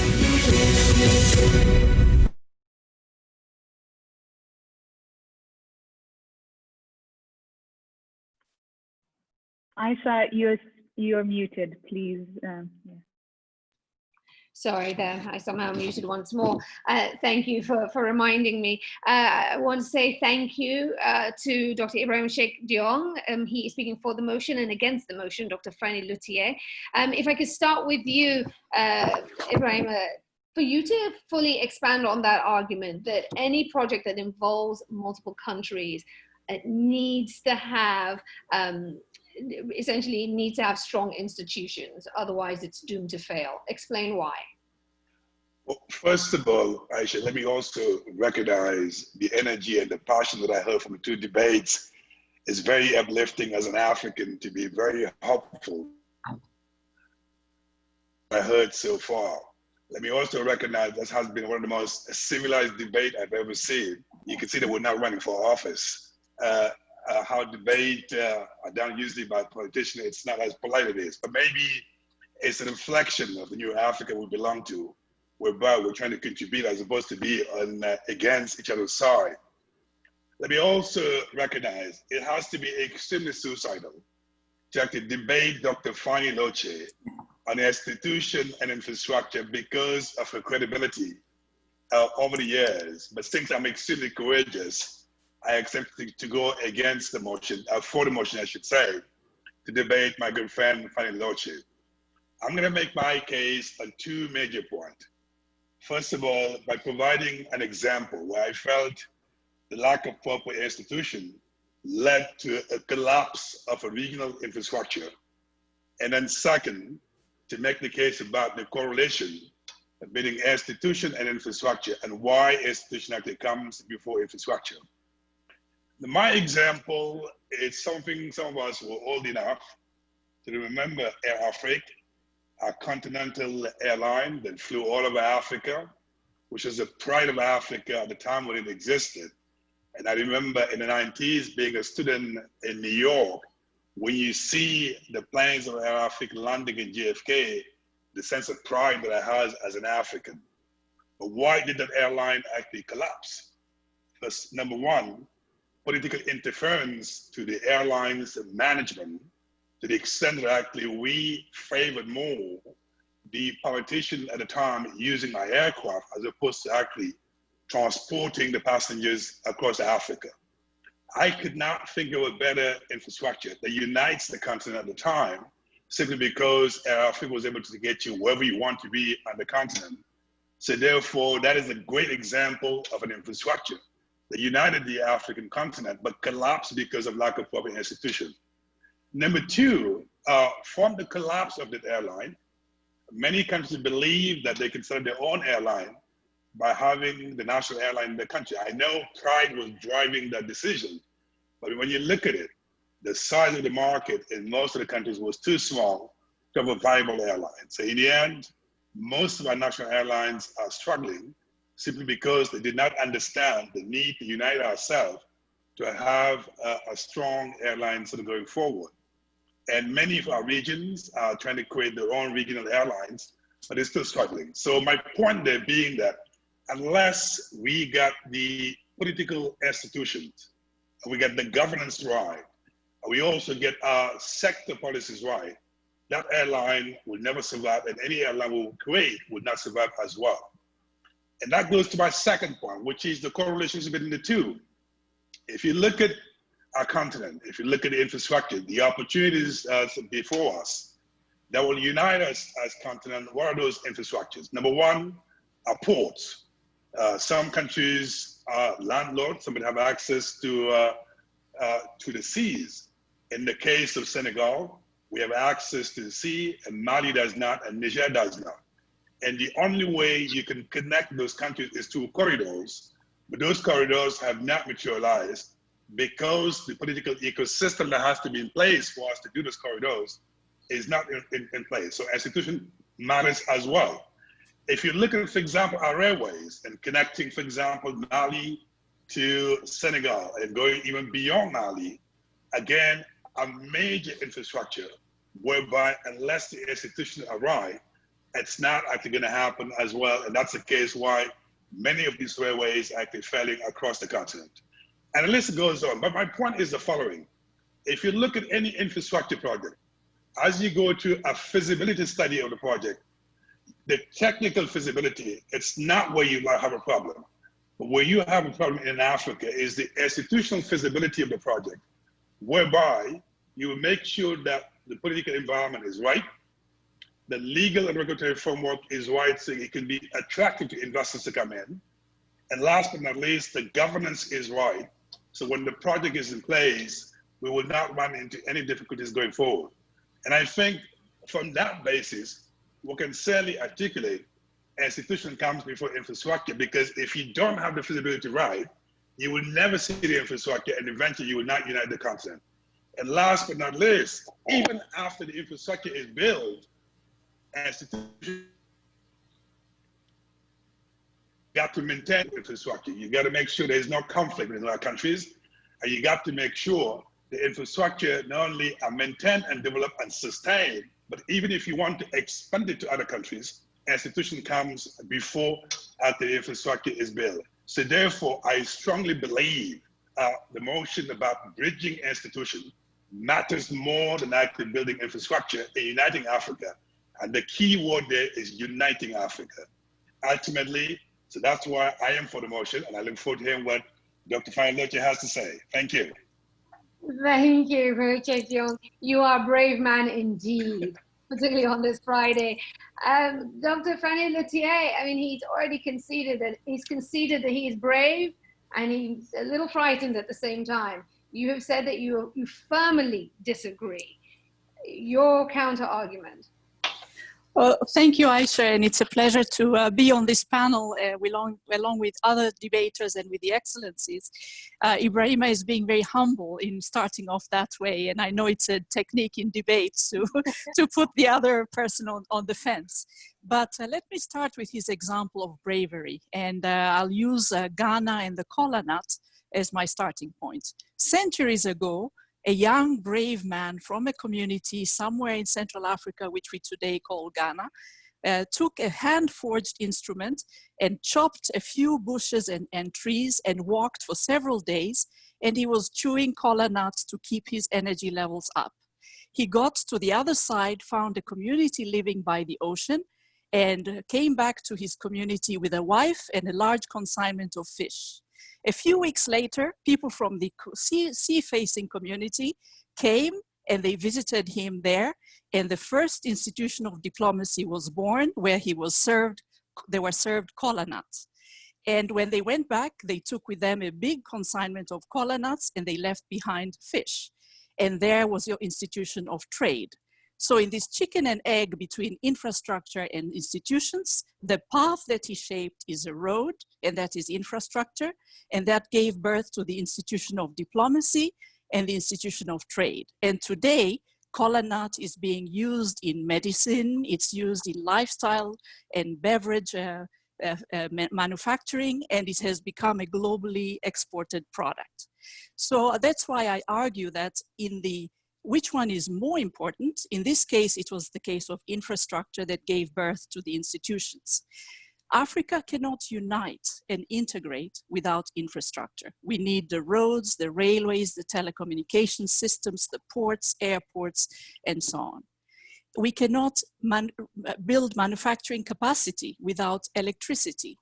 We cannot transport food across different regions of Africa without cold chain logistics, the infrastructure that supports warehousing and trade. We cannot power Africa for education and health. Even in this COVID crisis, electricity has become one of the key infrastructures that has been needed. So that's why I argue of the importance of infrastructure. If we go back to what Professor Achempong and Professor Lumumba said at the beginning, infrastructure actually is the solution to breaking the patterns of colonially constructed infrastructure systems that were just for exporting products, primary products out of Africa. If we are to build and grow Africa through the continental free trade area, achieving Agenda 2063, we need those connecting infrastructures. And finally, even to achieve sustainability, results or outcomes, we would need infrastructure as a solution to choose the kind of transport we'd want, whether it's electricity powered or hydrogen powered or natural gas powered, or to move to renewable energy, or even to look at the achievements that we want in capacity building and education. We'll need to invest massively in infrastructure. So that's why I am for the argument that infrastructure comes first. And even in my little example from Ghana, the journey by the young, brave man did allow infrastructure to lead to institutions for diplomacy and trade. I rest there. Dr. Lutia, thank you. Ibrahima Sheikh Diong, to use a little story of the kola nut. Would you like to repurpose that story to make your argument? Well, let me put it this way. I can concede that it's a chicken and egg conversation. What comes first, what comes after. And I also can concede that both are extremely uniting the continent. The question is what comes before. And my argument is the following. When you look at any problem, there's a cause and effect. The infrastructure is the effect, and the institution is the cause. And if you don't actually have the cause, you will never get the effect. So therefore, once the infrastructure is realized, of course, it will unite the continent. But before you get to the infrastructure, before you get to the effect, you're going to deal with the cause. And that cause is a project institutionally feasible. If it's not the case, that infrastructure will never see the day. So that's the reason why I say it comes before infrastructure. Now, that example from Ghana is such a beautiful example, I can't destroy it. But let me just say, institution will come before the infrastructure. And if you look at most of our infrastructure projects across the continent, particularly the regional infrastructure, the reason why they have not seen the day today is because we are struggling with institutional problems. The harmonization of the policies across countries, the regional organization coming together to agree on the priorities, the political stability and ecosystem across the country so you can be attractive to investors, the legal and regulatory framework being harmonized so you can actually interest other investors to come on board. If you look at across the board, most of the project, I bet if you go and look at the causes why they have not taken off, is because we have not resolved the institutional matter. So therefore, I still stand for the motion, Dr. Fine. Dr. Loche, the floor is open. It's your turn to respond. He's standing his ground. Absolutely, and I think he should, because I have a much stronger point to come back on. And I'll start with what President Johnson Sirleaf did in Liberia. She, as a leader, and not an institution, a leader, and maybe leadership is an institution, but as an individual, created the networking of market access for women that raised the productivity of their work and their incomes by a simple decision of saying, I am going to get this infrastructure done. You take President Obasanjo, the creation of the billionaires in Nigeria. He said, what do you need? Power, roads, any other telecommunication support, removing the bottlenecks, infrastructure bottlenecks that were so important for those industries like cement manufacturing, milling of flour to make bread and so on that could come out of the ground. So we have two leaders here who as individuals, even with all the weight of the historic institutions that were not enabling those changes to take place, could deliver results through their push for infrastructure. So I'd say 5 things. One is infrastructure is the foundation. It's the foundation that enables economic growth and social progress. 2, it's an enabler. It enables integration and it enables industrialization. 3, it's an enhancer. It enhances productivity and enhances impact. 4, it's a shaper. It shapes sustainability outcomes and it can even shape inclusion to bring people into the results of development. And finally, infrastructure is a trailblazer.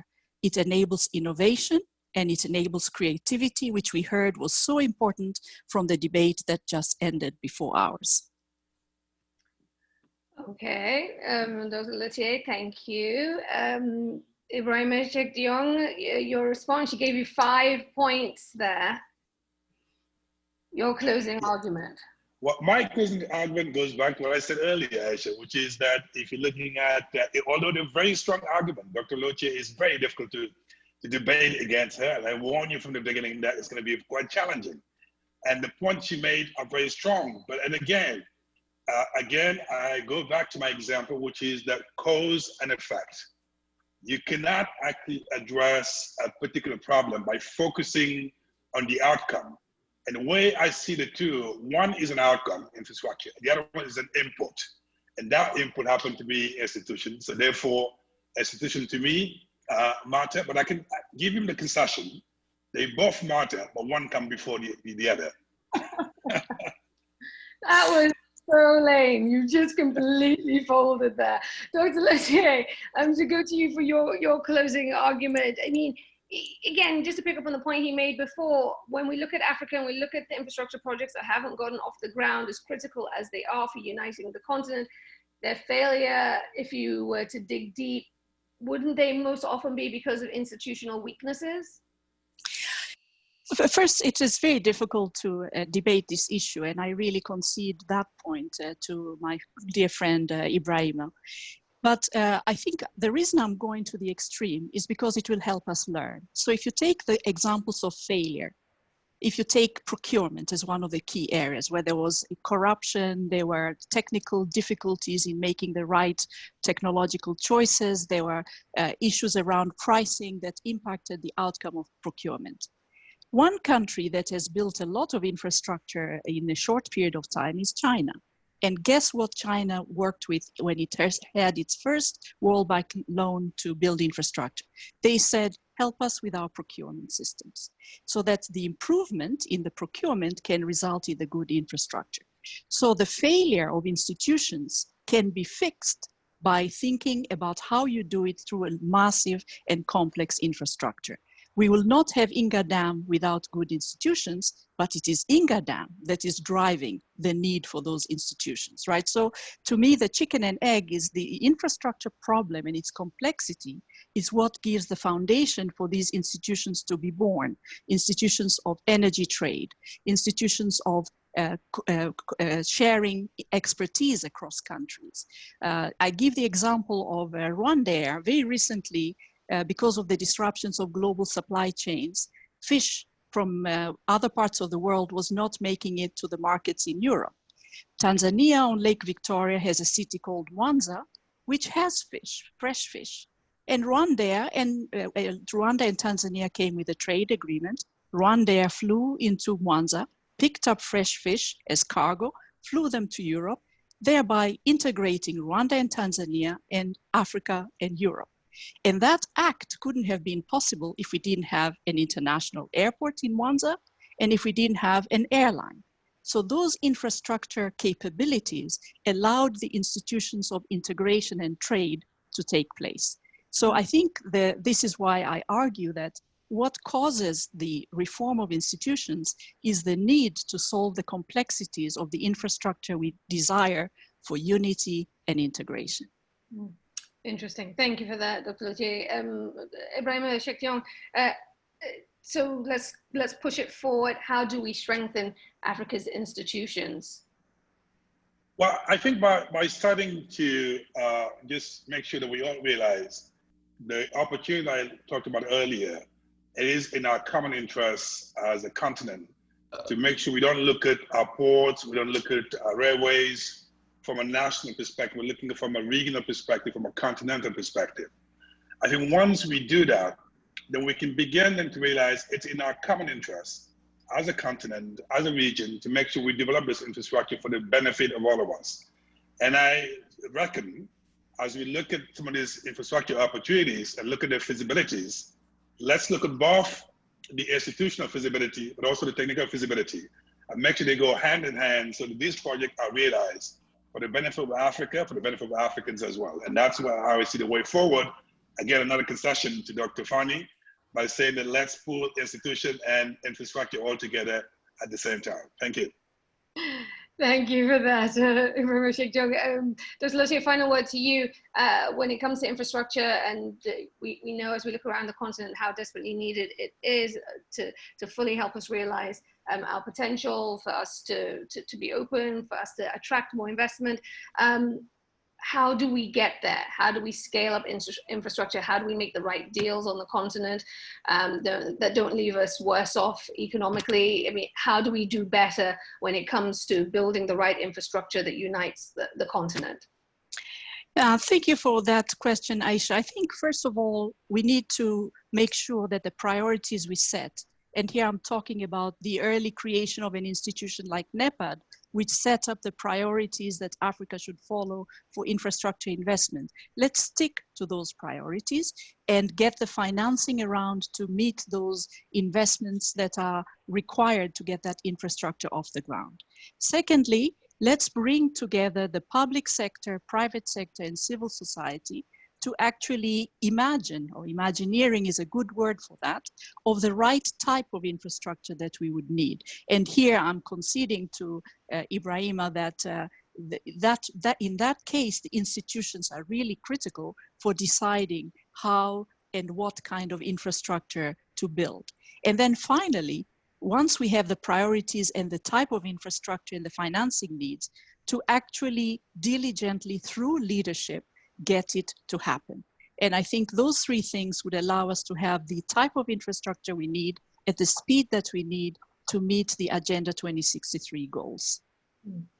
Dr. Fanny Luthier, Ibrahima Chektiong, thank you. Thank you for an illuminating conversation. We are grateful for your insights. At this point, let me bring in our final special guest. His Excellency Olusegun Obasanjo joins us now from Lagos to give us his thoughts on all that he's heard, not just from this conversation, but the previous two debates. Excellency Obasanjo Baba, welcome. Thank you very much, Aisha. Let me start by commending and congratulating Afrochampions and the AU Commission for laying on this very exciting series of debate. We have had 3 of them this morning, and each of them has been profoundly interesting, exciting, and instructive. Let me also welcome my 2 sisters who have been, what do you call them, special guests before me. My sister Helen and my sister Amina. I listened to both of you with rapt attention, and I couldn't agree with you more. Aisha, let me also especially thank you for the way you have conducted the debates. We have gone in the 3 debates from history, whether we have to heal history or we have to let history be history and consign it into the past. But whatever we do with history, it has to. We must not forget it, otherwise we will be suffering from amnesia. And then if we suffer from forgetfulness, we will then have to repeat history, which is not a thing to do. And then we came to innovation and technology, and the role of innovation and technology in our lives.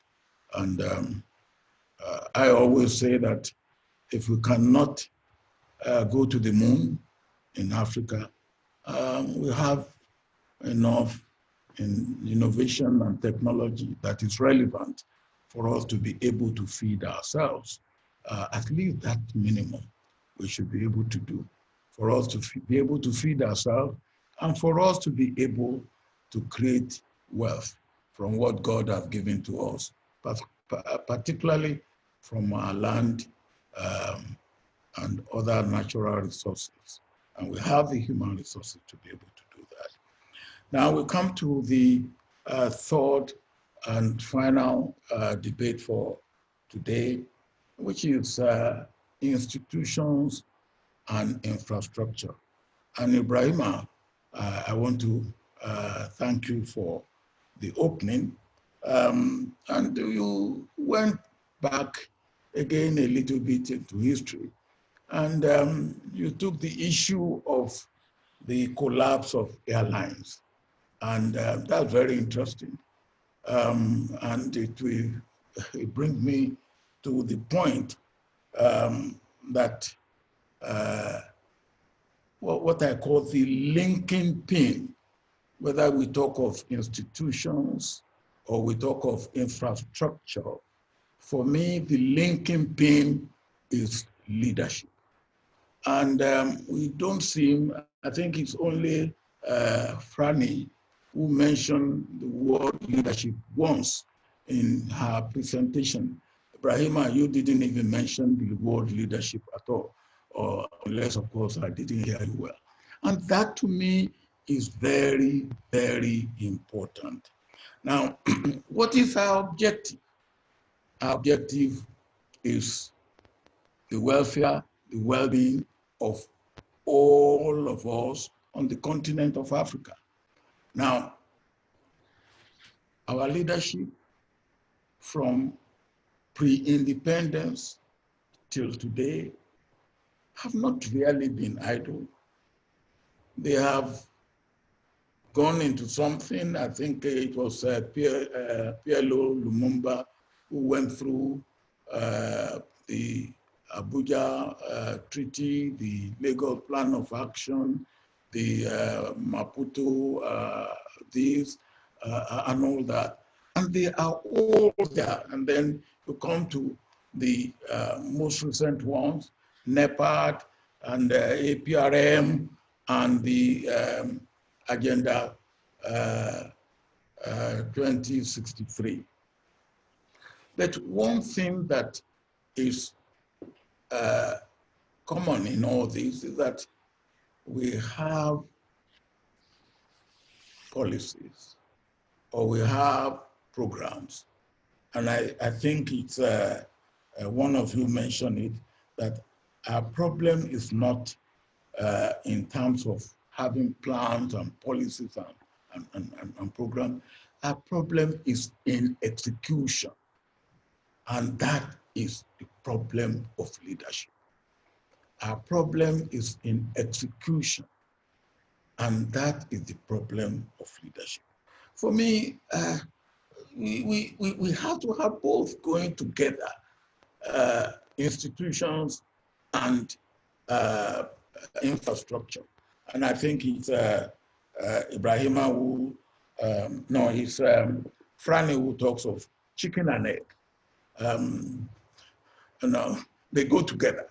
Of course, the egg comes, but if the egg does not become chicken, then you won't have egg again. That will be the end. And I believe that the same is in this issue of infrastructure and institutions. And I take the analogy of an aircraft and the airport.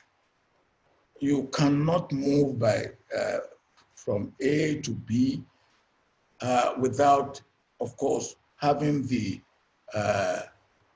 if you like, the institution, which I would call the aircraft, and the infrastructure, which I would call the landing facility, where you have to have the runway and all the other things that have. And they have to go together. While you are building the aircraft, if you do not think of building the airport facility at the same time, then at the end of the day, you will have an aircraft that will not be able to take you to where you want to get to. And if you build the infrastructure of the airport and airport facilities, and you don't have the aircraft, then it is futility. You don't get to where you want to get to. And so for me, we have, the two have to go together. The linking pin, which is leadership, must be the right type of leadership. And the point is, how do we get the right leadership to achieve what we want to achieve for ourselves in Africa, to really be able to look after the welfare and the well-being and the progress and the happiness of our people. And that is one issue that is the issue that we cannot debate about enough. How do we get the right leadership to achieve the purpose of what Africa demands, what Africa needs today? And for me, it's not a miracle. I think Franny talks about what my sister Helen did when he was in government, what I had to do with creating policy. Those billionaires that we have in Nigeria, I didn't give them a dime, but we created policy. And as I always say to them, they identified the policies and they took advantage of the policies. Now, what have we got to do? I've taken the year 2018 as if you like, as a landmark year for us in Africa with what we have done in terms of trying to build both institutions and infrastructure. We have the Open Sky, it's an institution, but how do we then take advantage of that to really move into integration? Because that is the most important aspect of what we are trying to do. It is only integration that can take us collectively in Africa to the promised land, if there's anything that we can call the promised land. Now, integration. We had the Open Sky, we had the African Continental Free Trade Agreement. We had, for the first time, an inter-African trade fair. All these are institutions that we are building to achieve our planned objective. But what of the infrastructure? What of the roads and the rail and the communication and the power that we have to have? In this case, we have to get the two welded together, the institution and the creation or the construction or the building of infrastructure. The building of institution and the construction and building of the infrastructure. I believe that we have had a good beginning in 2018. What we should be doing is to continue to build on what we have put on the ground. For instance, I believe that if we have a very thriving coastal shipping service in Africa, we will increase our trade, our intra-African trade, by at least 10%, just to have a thriving coastal shipping service. And that is very, very important. We have talked about, I think Ibrahim talked about the collapse of airlines. Now, what are we doing to get regional airlines within Africa that will take us from one capital to another? Now, we also, in 2018, we talk about common passport, African passport. We talk about African central bank.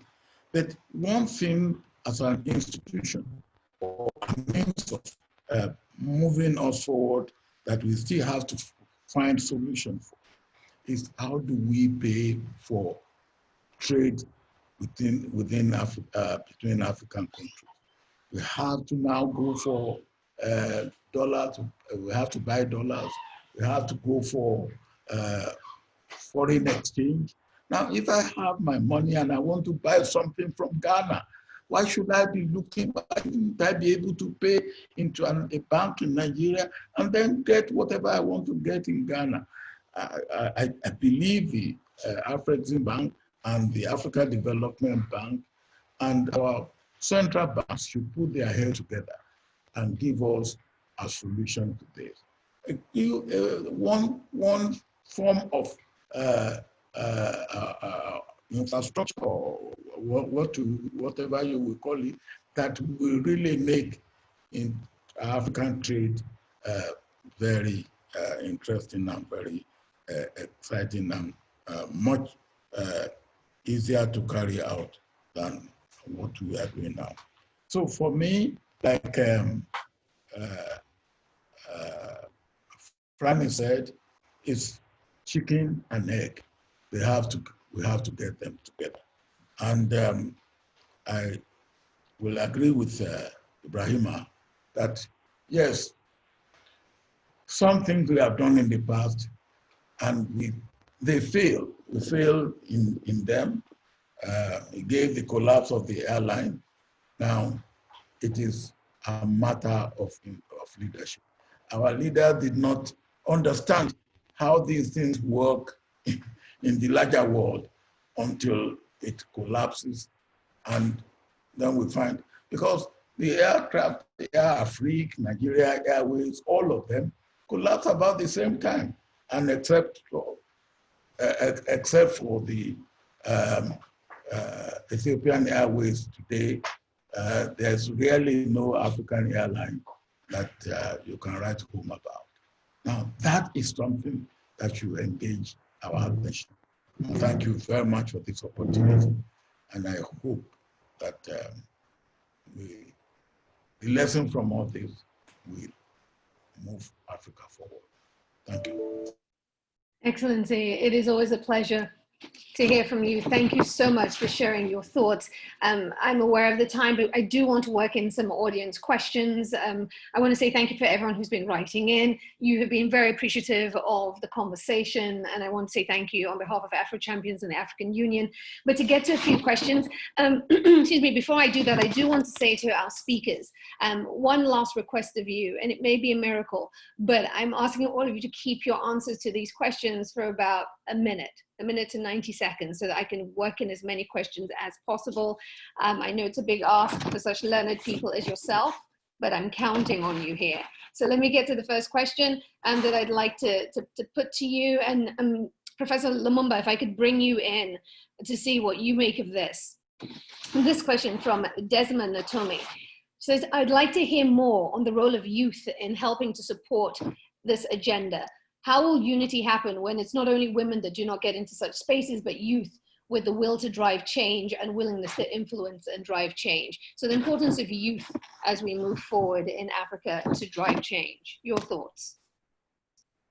I think that is a matter that is now settled. If you look at recent events in Africa, if you look at the protocol, the Maputo Protocol, you look even as early as the Lagos Plan of Action, it is now accepted that we must involve youth and women, whether it's in agriculture, whether it's innovation and invention, because Africa is the youngest continent. And if you want to grow, we must not talk about generational development. We now talk about co-generational development. And that, in my mind, means that strong mentorship programs must be put in place, so that the older generation hold the hands of the younger generation and they involve them. Governments must also come up with deliberate policies. And if you look across Africa, almost every country is now putting in place policies that are specifically designed to ensure that the youth participate not only in terms of the thing that they do, but at the point of policy formulation and articulation. I think that is what has been recognized, and the key word and the magic word is co-generational leadership. Thank you. Thank you for that. Professor Achimpong, if I could bring you in, this question from Papa Zumana Diarra. I think it's an interesting question. To which extent can Africa achieve its development relying on imported languages and religions? What do you make of that question? when you see the background that I have, as I mentioned, it's from the African Studies Center at Harvard, or the Center for African Studies. It lists all the languages that we teach on Africa. And we teach 30+ African languages. When African dignitaries, including some who have visited us like Baba, walk into the center and they ask, so do you really teach all these languages? And it is instrumental and instructive that an institution like Harvard teaches more African languages than any African institution of higher learning in Africa. Why are we doing that? To build a world-class Center for African Studies, we cannot do that divorced from the continent that we study. For us, language is at the center, because language is both a memory bank and almost a cultural archive. And it becomes a real way of engaging the continent and the peoples that we study. There is a sense in which we find ourselves Ngugi wa Thiong'o at some point in time went on strike and decided that he was only going to write in Kikuyu. He wasn't going to write in English anymore. But in our colonial past, there is a sense in which English, French, Portuguese became the languages of instruction that wielded disparate ethnic groups together and gave us a common language. With the exception of Tanzania, that has managed to make Swahili its official language. We've all struggled. And so somehow the language question is an important question. How we put that side by side with the languages we've inherited from our colonial past, which have become our international languages. That's an interesting question. Professor Acheampong, thank you. Just to run through a couple more questions, I do want to say thank you to every single attendee, everyone who has stayed with us and has written in and has been transfixed by what I found to be a great conversation. Thank you. This question from Martin and Sheila N. Craig Wayne, if I could bring you in here, 90 seconds or less, please. In the context of this debate, are there ways that Smart Africa's digital economy blueprint, piloted by Kenya, can offer lessons for the rest of Africa during COVID-19? Definitively. I mean, let's not get into specifics. I think the short answer, you need a short answer. The short answer is yes. I think part of that is about saying, how do we understand what is unique, much like the conversation that we had before? What can we learn? And then how do we skin it, for lack of a better word, and how do we apply it? I think a big part of that, though, is being able to ensure that we share the information that is relevant and to have a full almost diagnostic, but what works, doesn't work. Then the last part of that is closing the loop.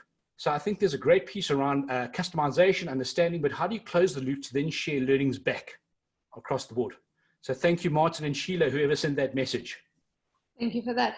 Final question that I'm going to sneak in, this one from Adiba Rogers. Thank you. Looking at the infrastructural development on the continent, can we say we are on the right track to achieving the Agenda 2063? Dr. Fanny Luthier, as you are the proponent for infrastructural development in this debate, final word to you, 60 seconds. I think we're on the right track, and we have our commissioner here with us who has been pushing very hard for the connective and integrative infrastructure. If we execute and speed up, we will get there. Thank you. You can always trust a woman to do it on time. Dr. Franny, thank you. Thank you so much. I want to say thank you to all our speakers, our esteemed panelists, our very special guests, excellencies, Ellen Johnson-Sirleaf, Amina Garab-Fakim, Olusegun Obasanjo. Thank you so much for giving up your time. Just to acknowledge our speakers once more, Professor Pielo Lumumba, Professor Emmanuel Acheampong, Dr. Manal El-Sayed, Craig Wing, Ibrahim Sheikh-Diong, Dr. Franny Luthier, thank you. Thank you for the great insights. Thank you for these great conversations.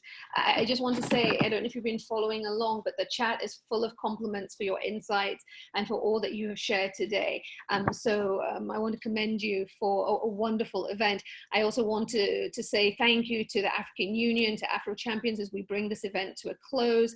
The intention here, everything is about intention. It was to spark a conversation that would galvanize new thoughts, that would help us reimagine what could come next. I hope that we have planted seeds that you will go forth and you will consider. I hope that the conversation will continue long after this. My thanks to everyone for joining us this morning. Thanks once more to the speakers, to our hosts, Afrochampions and the African Union, and all the partners who came together to make the Grand Debates such an amazing event. I'm Aisha Sase. I want to say thank you for the invitation to be with you today. Be well, everyone. Stay safe, and thank you once more. Bye for now. Thank you so very much. I cannot say thank you enough, and because I want to say so many thank yous, I have said that in English, and because I'm Rwandan based in Kenya, I will say murakoze cyane in Kinyarwanda and asante sana in Swahili. Aisha, thank you so very much. You have driven such a fantastic, thrilling conversation, and thank you to our excellencies, ambassador, professors, councils, doctors, for a wonderful, wonderful session and debates and ideas on so many vital issues for the continent. And thank you so much once again for everybody who's following. On behalf of African Union and Afrochampions, I would like to say, I hope that you have had a wonderful time as much as I have. I will now say that you are welcome to stay on for a few minutes, because there will be a video that will be playing. I will give you a bit more context. But if you do have to run, I understand. And once again, thank you so much for gracing us with your distinguished presence. Thank you. Thank you. You guys have a wonderful time. Coffee?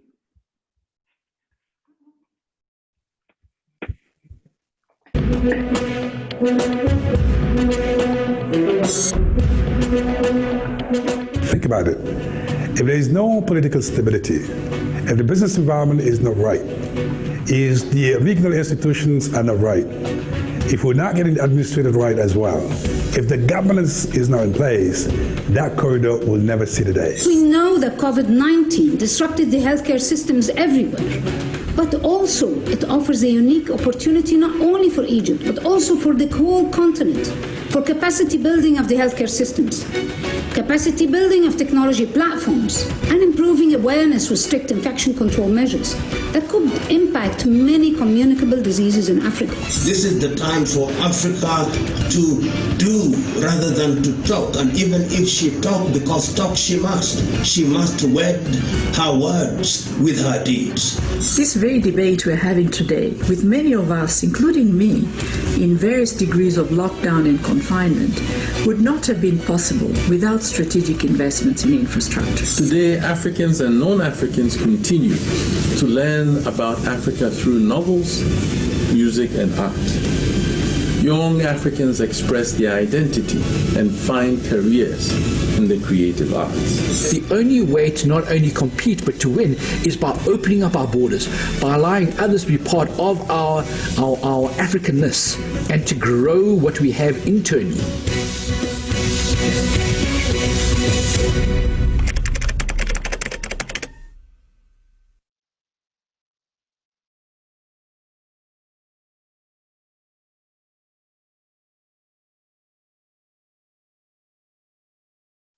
Oh, I'm sorry, I stayed muted. Thank you so very much, everyone, for staying a bit longer and just indulging us on that video. I'd like to now invite every one of you to continue to follow our social media pages at Boma of Africa on Twitter and Facebook for more of the conversations that will be happening over the weekend and into a bit of next week.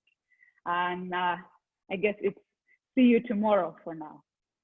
Goodbye and good night.